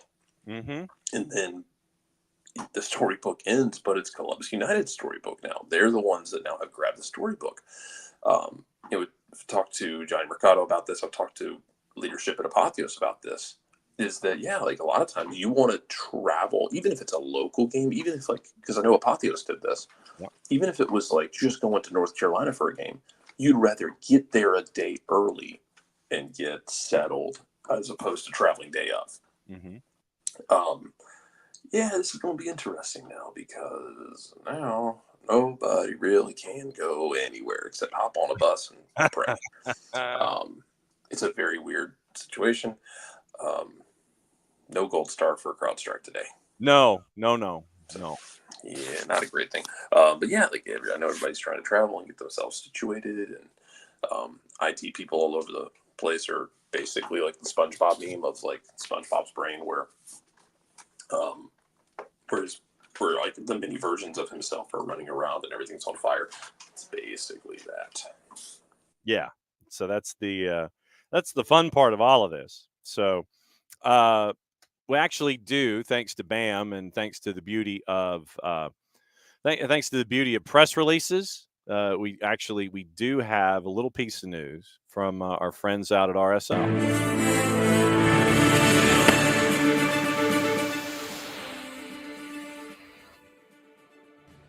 Benji Michelle added to their roster. RSL's adding former U.S. Youth International forward Benji Michelle to the roster.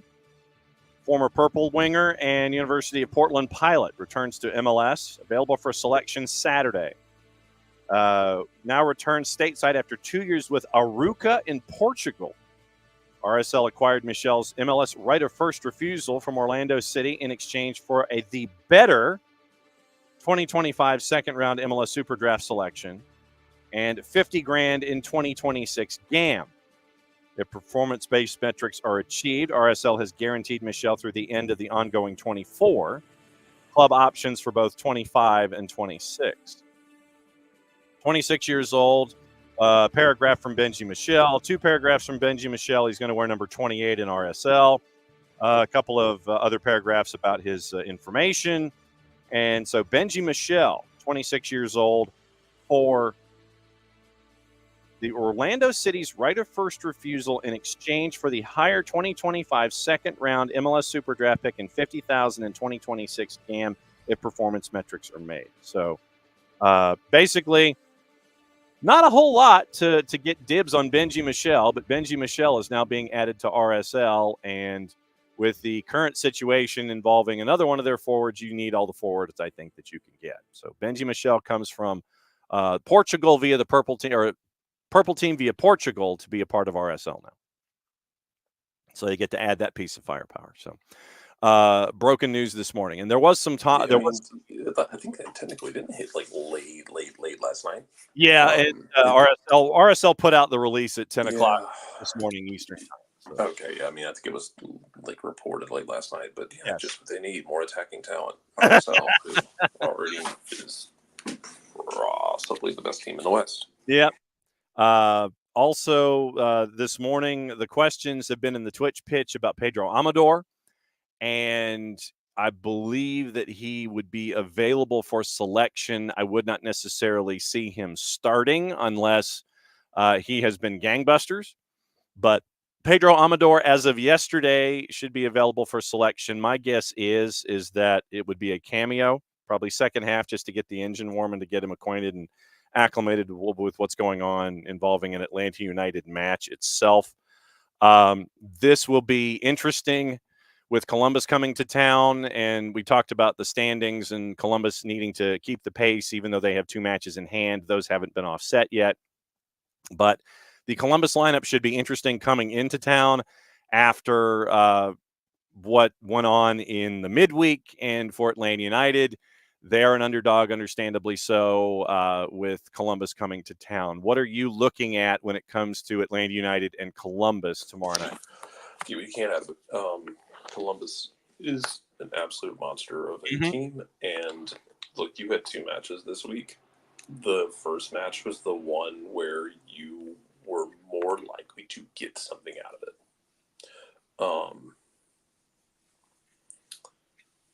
This is going to be much tougher.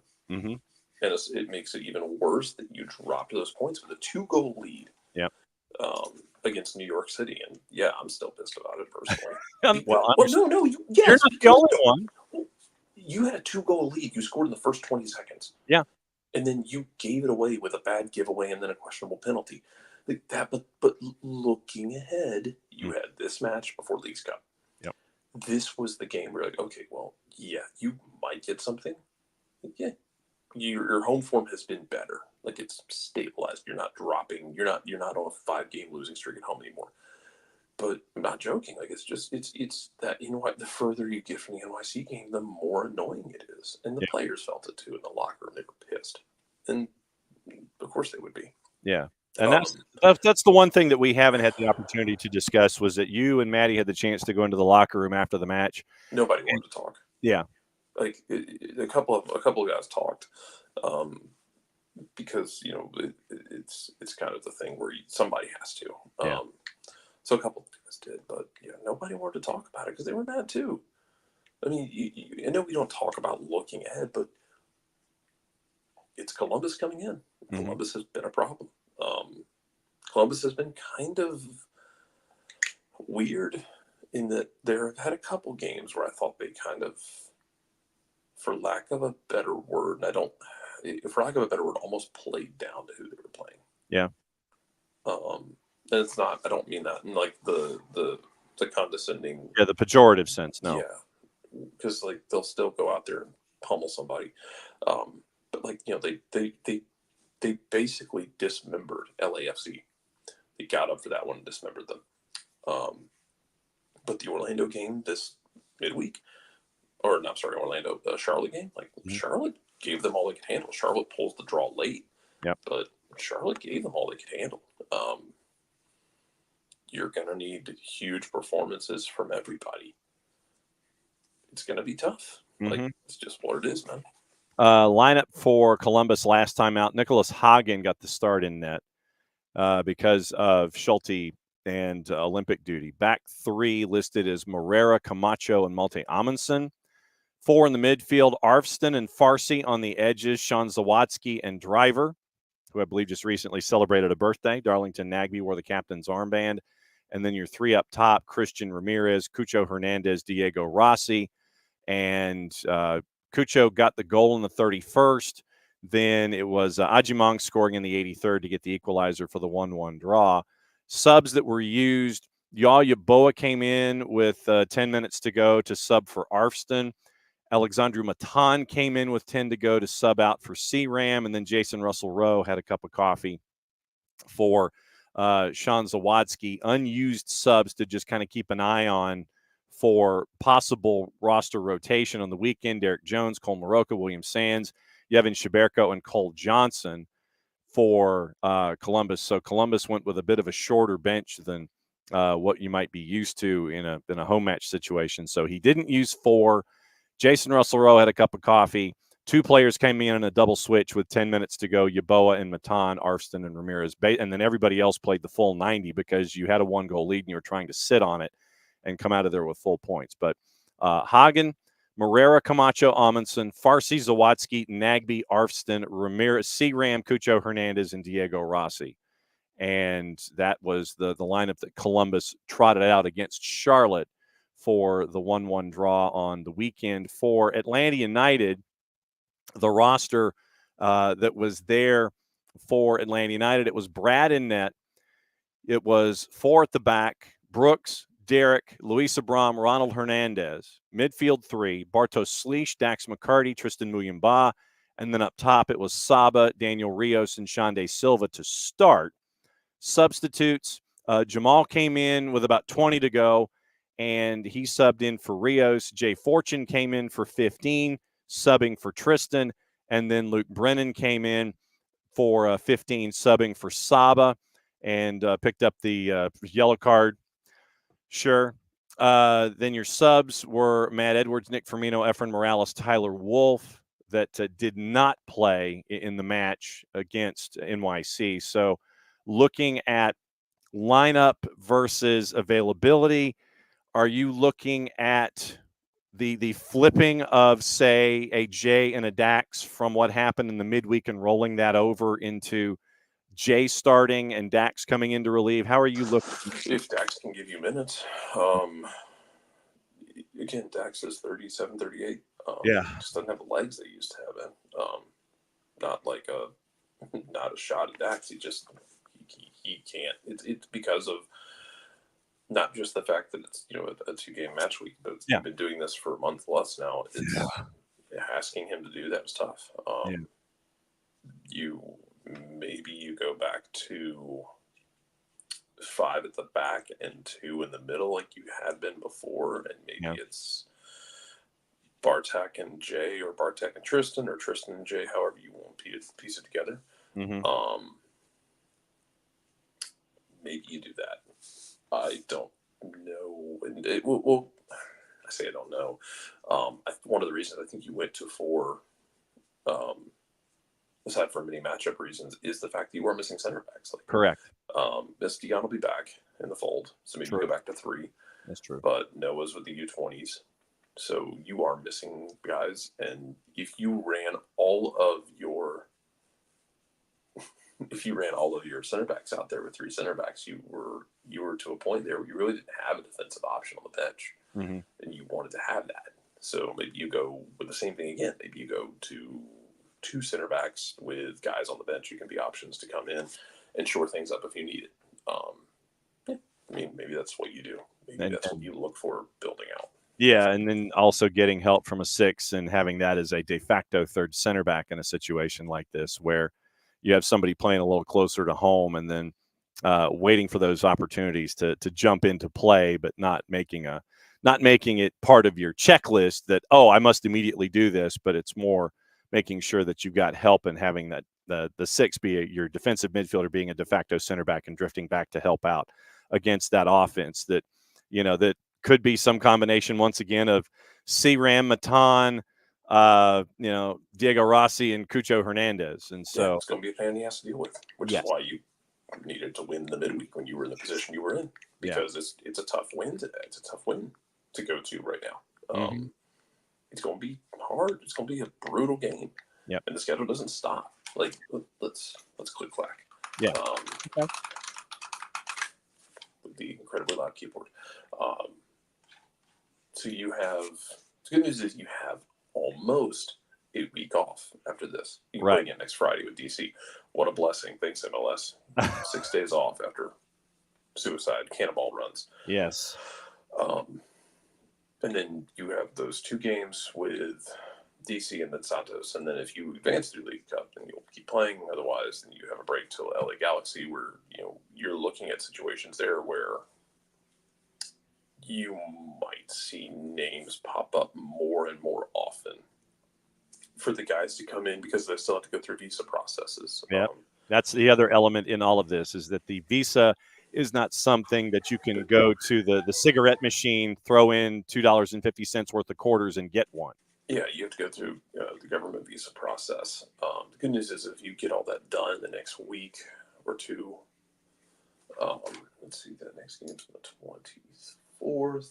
The Galaxy, where's my calendar? Oh, so you're hunting for Atlanta United? I'm looking.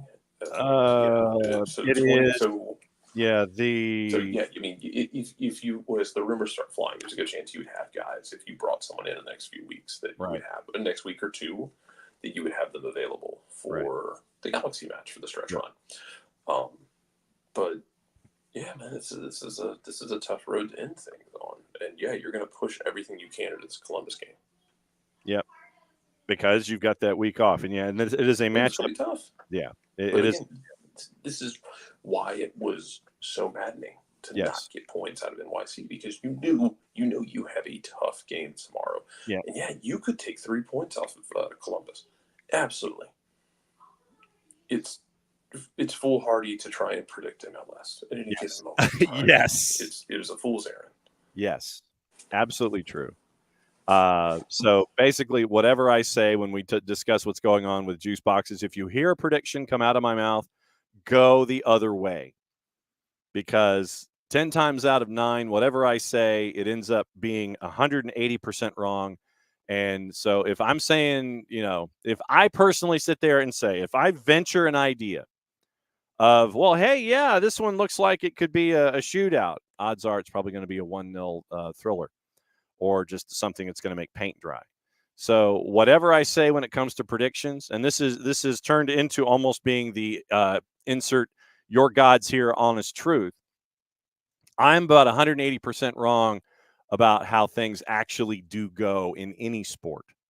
So if you want me to pick something, I'll say something and then go the other way. Literally, that's what you do. Go the other way. But yeah, the visa process, what you've got to look at, you've got the Leagues Cup match on the 26th, the Leagues Cup match on the 4th. Then if you get out of group, then you're kind of sitting there and you're trying to figure out what's going on. For the road game at LAG on the 24th, that's what you're staring at in August.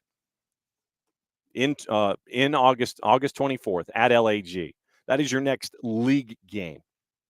So you've got a month to that, but you've also got to navigate group stage. Do not anticipate having any reinforcements outside of your second team and the current situation, unless you pick up somebody on a free and it's a domestic, or you deal something domestically. Yeah, I mean, in trades are always a possibility. Yeah. But, but yeah, like I said, it's just, as you say, it is more of a realistic expectation in this window for someone to be brought in and let that happen by LAG, because that's more of a realistic expectation for August 24th to have somebody there for that match instead of sitting there and saying, are we going to have reinforcements for Leagues Cup? That reinforcement is probably Pedro Amador for now. mm-hmm. Then everybody else that is a part of your normal rotation. Anything outside of that. And then you are just actively begging the universe to, and all associated teams around you, to be in a situation where next year when Leagues Cup comes around, you're not sitting there thinking, just get me through this and get me into the window where I can make changes. Yes. Because it will be very interesting to see how they are able to try and make adjustments. Because because of the money you're working with, we saw the changes in the way that roster rules are happening. Yeah, we didn't. You're going to. Yes. You're going. So TLDR, U22s aren't tied to designated player spots anymore. They're separate. Also, Atlanta should get more money out of the Caleb Wiley transfer. Yeah. If you want something that's really asinine, it's the fact that Atlanta can make $40+ million on transfers in a month, and they don't get to put $40 million into the coffers. Yeah. Like, it's just the way MLS is structured, with the yes and that is kind of an improv style, the way everything's been built up. That being said, yes, if you're shopping with the idea of we can drop 40 million, then you're looking in aisles for guys that transcend the idea of just one particular coach or one particular idea. Correct. This isn't like, you're not shopping like Philadelphia does. I know that's like not the best example, because Rich will come in here and yell about how Philadelphia doesn't spend, and they don't. But you're not shopping for a guy on a budget to fit a specific style. You're shopping in an aisle potentially to have someone who can do a number of different things. Yep. So you go out and you get someone like that. But Atlanta should be able to convert a bunch of money off of that into GAM. Buy down some of the transfers for like Gregerson and Bartek Schleich, and basically have them off designated player areas. So you could go into next season. Let's say you add a 10 in this window. I know the Moranchuk rumor. So let's play out the Moranchuk rumor. Well, and there is a bit of an update on Miranchuk as well. Miranchuk, I'm sorry. No, I'm just. What's the update? Yesterday, Alfredo Padula, who is a scribe over in Italy and works for TV Della Sport, 368,000 followers on the 280 character app.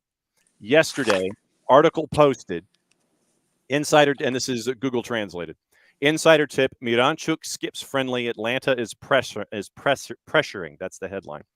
Miranchuk did not participate in the friendly. Explanation is only market related. The winger is considering Atlanta's proposal, but should resolve his reservations in the next few hours. Atalanta has already accepted the proposal of 12 to 13 million, bonuses included. Optimism is growing. And so that is from Alfredo Padula, who works at TV Della Sport, among other places. So the report from Padula is it's getting closer. 12 to 13 million in the neighborhood for Miranchuk. Sorry, I bookmarked your conversation. Go for it. So, because Tom's asking about, so one of the things is one of the updated rules allows clubs to convert for this window going forward. Allows clubs to convert up to $3 million of total transfer revenues into general allocation money. Then what you'll be able to do is buy guys down. So, like a lot of the reason that guys like Stian Gregerson and Schlich count as DPs is because of their transfer fees. You're rolling your transfer fee into everything. You buy down those, you basically finish paying off those transfer fees, and then it's just salary, and it's easier to buy it down because you're not factoring in the transfer fees, if that makes sense. Yeah. So basically, none of them or Saba would count against the DP spot. Like I think Gregerson is taking a DP spot this year, but it's kind of a DP spot in name only, which is why I get incredibly pissed off when it becomes the really bad faith argument when people complain about, oh, is your DP defender making a mistake? It's a DP in name only. I mean, because you spent money to bring him in. You spent money to bring Stian Gregerson in. You spent money to bring Schlich in. You spent money to bring Saba in, and those transfer fees are rolled into things. So when you complain about it being, well, Gregerson's a DP, well, all three of them technically cost on a DP because of their transfer fees rolled into it. He's just the one you didn't buy down all the way. It's just a bad faith argument. I know the front office infuriates people, but that's just the way MLS is structured. It's not necessarily the way the front office may want to do things, but it's the most efficient way. And, I know the guard that's talked about, redoing a number, like fixing a number of contracts and trying to make them more. I think one of the things he talked about in the pre-show discussions, in the countdown to kickoff, was the idea of like doing structured contracts that work long term. So yeah, what you could end up with, let's say it's Baranchuk. Let's say that is. Let's play out the game theory here. Sure. Let's play out the war game. Let's war game it out that Baranchuk takes the deal, comes here, and there's your 10. Let's say that you don't find a striker or a left winger that really fits what you want this window. Right. That fits the price, that fits who you want to bring in numbers wise, statistics wise, sabermetrics wise, personality wise. Okay. That's fine. Jamal and Daniel Rios are doing Lions work. They're doing yeoman's work right now. Are they top flight strikers? I don't think so, but there is just an absolutely sickening irony to the fact that Atlanta United, in a year where so much has gone wrong, finally has like really good backup striker production. Yeah. And that's something that's been missing for years. Yeah. So let's say you don't bring someone in. Let's say it's just Miranchuk. Let's war game this one out. Sure. Let's say it's just him. And you go into the next window thinking, okay, well, we have a DP spot. Well, because of the money you're able to convert to Cam, and especially because it's a homegrown with Caleb, so it's even more beneficial to you. You might go into next year bringing him Miranchuk and still have 2 DP spots open because Schlich and Gregerson and Saba aren't taking those spots, one of those spots. So you might roll into January with two open spots, plus 2 or 3 U22 spots because Ibarra and Sosa will be off the books. I'm not sure about the contract situation for Edwin Mosquera. Right. Edwin has disappointed me this year. I thought he had started to find himself late last year, and even in the first few games this year as a bench guy to come in late in games. He has not produced. He has not been consistent enough. And now he's not able to stay healthy. Right. But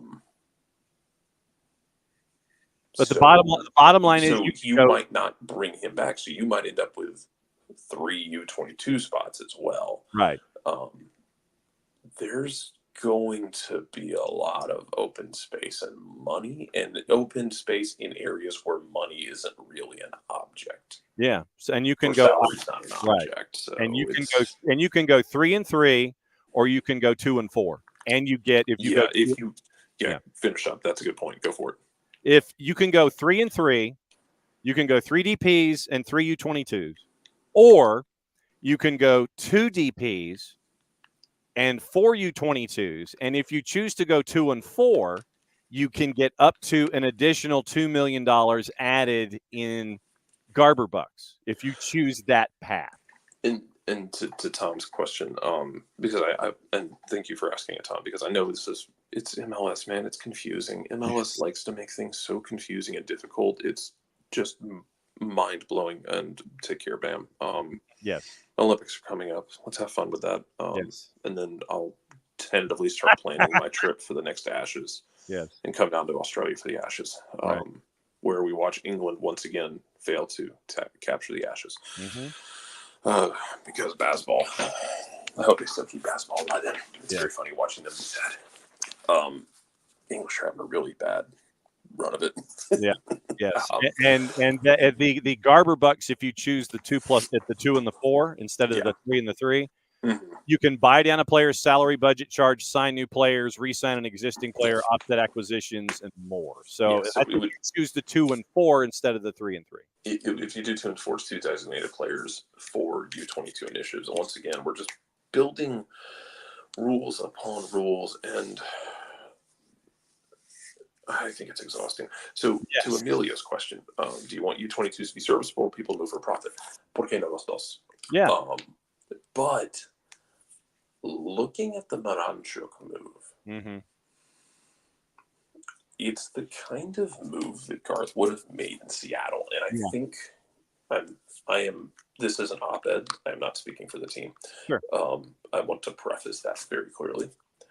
I think the days of picking up a 22-year-old Wunderkind out of Argentina, holding him for 2 years and selling him on are mostly done. Yeah, I think you're going to go get the DPs you get now are going to be, you're looking like 26 to 29 years old guy who excelled in some areas somewhere else, and you want to bring him here for a long term. The idea with Yakumakis was for him to stay long term. Yep. Now Yako couldn't stay healthy, wanted more money, got more money from Cruz Azul. Ish happens. Yeah. The idea for him though was to come here and be here for a number of seasons. It just didn't work out that way, and then you got a bunch of money out of it. Worse things happen at sea.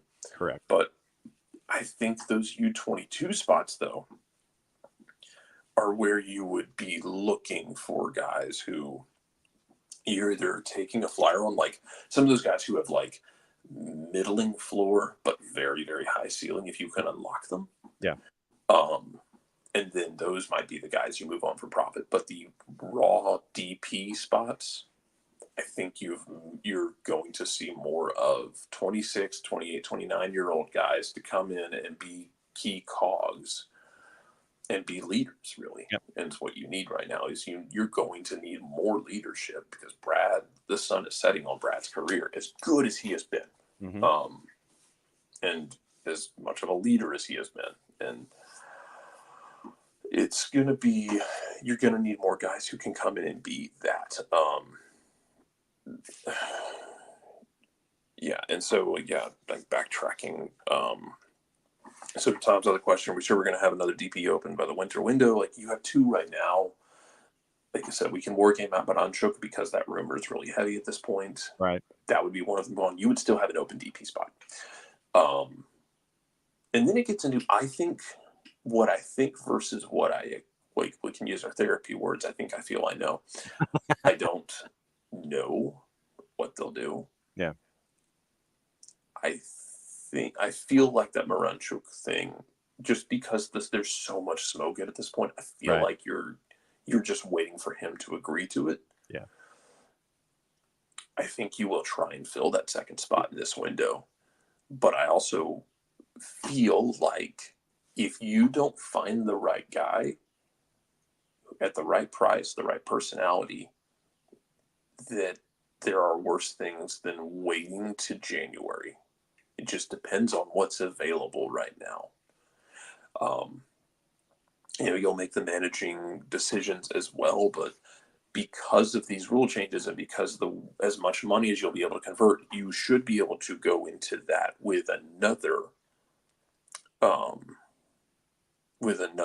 DP spot. Like, you should be able to buy down everything, and you could go into it with potentially, I don't want to put it in stone, right? You could be able to buy down the fees for the other 3 players we talked about, and then have 3 DP spots. Like, Miranchuk in this situation would be one of them, but then have 2 other DP spots plus your U22s, however you want to break that up. Yeah. So buying out Stian, so Miranchuk, a striker, and then a third one, right? Yes. So, so we bantered this idea around of, like, you go improve the left wing. Yeah. Like, go get like a monster left winger. Yeah. I'm of the opinion personally, and you may disagree, and that's totally okay. That I don't think Saba's a number 1, but Saba, I think if you loaded up, you brought in a 10, you brought in a big striker, and you brought in some chaotic left winger. If Saba's your 3rd or 4th option, and he's benefiting from the gravity of others, I think he can be incredibly productive. Just don't think he is consistent enough to be that 1A guy. Like, he's not your 1A guy.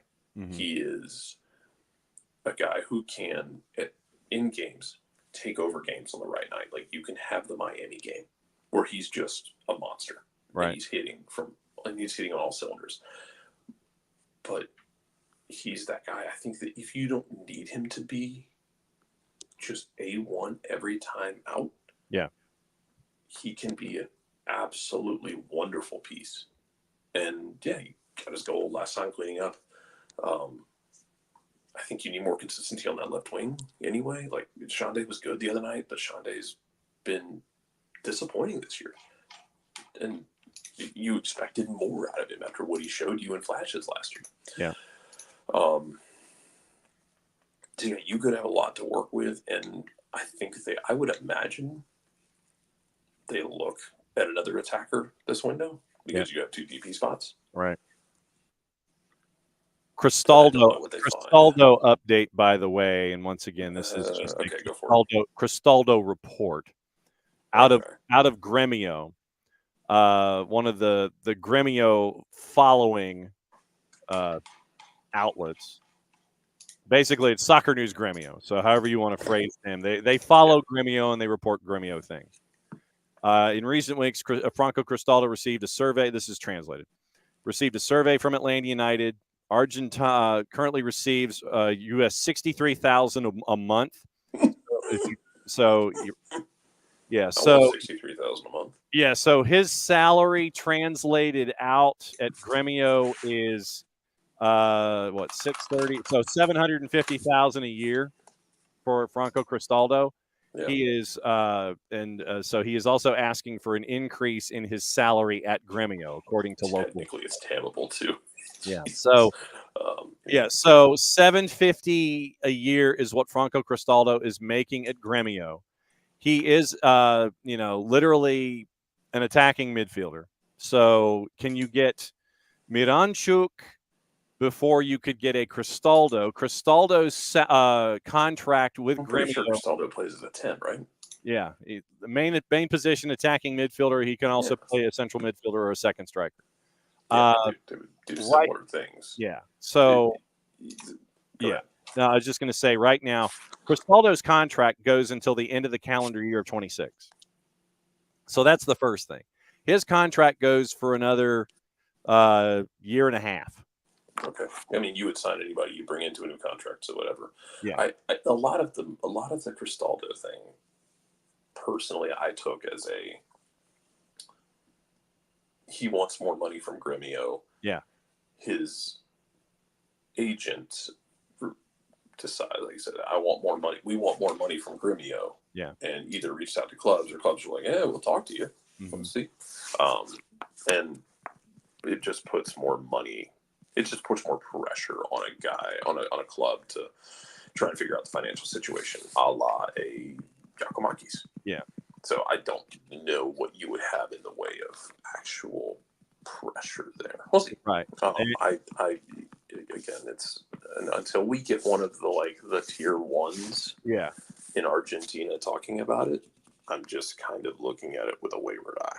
Yeah, and the Miranchuk reports are seemingly closer to some kind of resolution, possibly, probably, perhaps. His contract at Atalanta goes to the end of the 25-26 fiscal year, so his contract ends 6 months earlier than Cristaldo's does, June 30 of 26. So he's got 2 years left on his deal right now, and he's listed as attacking midfielder, center forward, right wing. So Fab is talking about Miranchuk, mm-hmm. so I'm considering that priority one in terms of our rumor discussion. Right.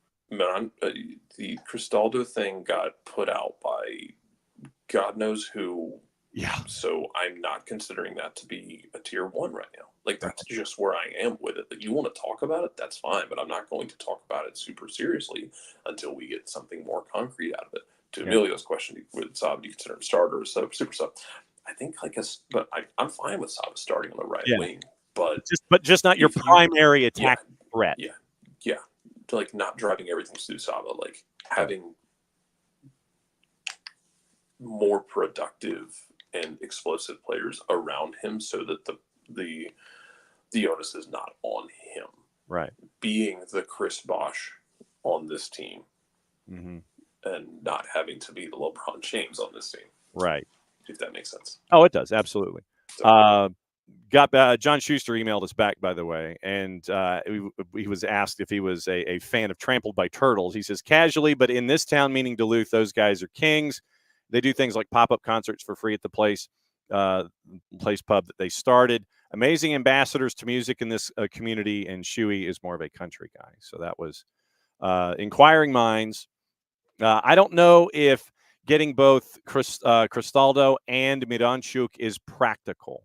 I don't know if it is. I don't think they're I don't, unless one of them decides they want to play outside or I think that if you up top, Cristaldo is more of. It's funny, Cristaldo, when he got his professional debut, I think it was in 2014 or 2015. Right. Do you know who he came on for? Mm-mm. Lucho. Nice. He's also similarly built. He's taller than Lucho. Lucho's 5'2". Yeah, 5'2" on his toes in the morning before gravity is worn on his soul. Right. But Cristaldo is a smaller guy. But I'm not reading into the Cristaldo thing that much right now. Let's see more sources pick it up. I don't want to give unnecessary oxygen to something that's going to flame out. Correct. And I don't know if Cristaldo is actually a winger. I've honestly not watched him enough. He can, but it's not his primary. Yeah. Coaching search. Yeah. Man. That's in the Nunya department. The coaching search? Yeah. That's not even that. I don't want to phrase it like that. It's just. I mean, it's like, look, your team no leaks right now on the coaching front. Basically, it's a need to know basis, and you don't need to know. And that's not going to go over with anybody well in this fan base, just so we're clear. But I know, but still, I mean, you don't chase after players and you don't look after coaches in the public sphere. Alex, we still have our chance to create the monster between us. Yeah. just hop on my shoulders, and we can go out there and take over the world. Yeah. Yeah, man, like the coaching search, it has been cricket so far. Yeah. We haven't really heard or seen anything. No. And yeah, I'll always defer to, if we want, depending on the updates we want, like just checking in with the Garth pregame discussion, which I'm sure will happen Saturday too. Yes. So that will be, when the next time we probably hear from him, unless he pops up on radio today on 92.9. Right. New coach isn't coming to the off season. So, I mean, I think, and yeah, Tom, I'd seen that too, that like nothing's happening to the off season, but I think people were surprised by the lack of rumors. Yeah. But even, I will direct everyone to the last few coaching hires going back. Frank came out of left field. Mm-hmm. I think the Heinze thing, I think it started surfacing when it was almost done. Yeah, I think you're right. And then like Gonzo was more of a like, if they're going to stay in league, this is where they're going to go kind of guy. Yeah. And actually, I think people put their SEC skills to the test with that one, because I think they tracked Arthur's yacht to Seattle. Yeah. Tracking the yacht and tracking planes, brother. You look, you're in the right part of the country for that. Yeah. Notice how Arthur didn't take over an entire social media platform and destroy it, just so people couldn't track his yacht. Just so we're clear.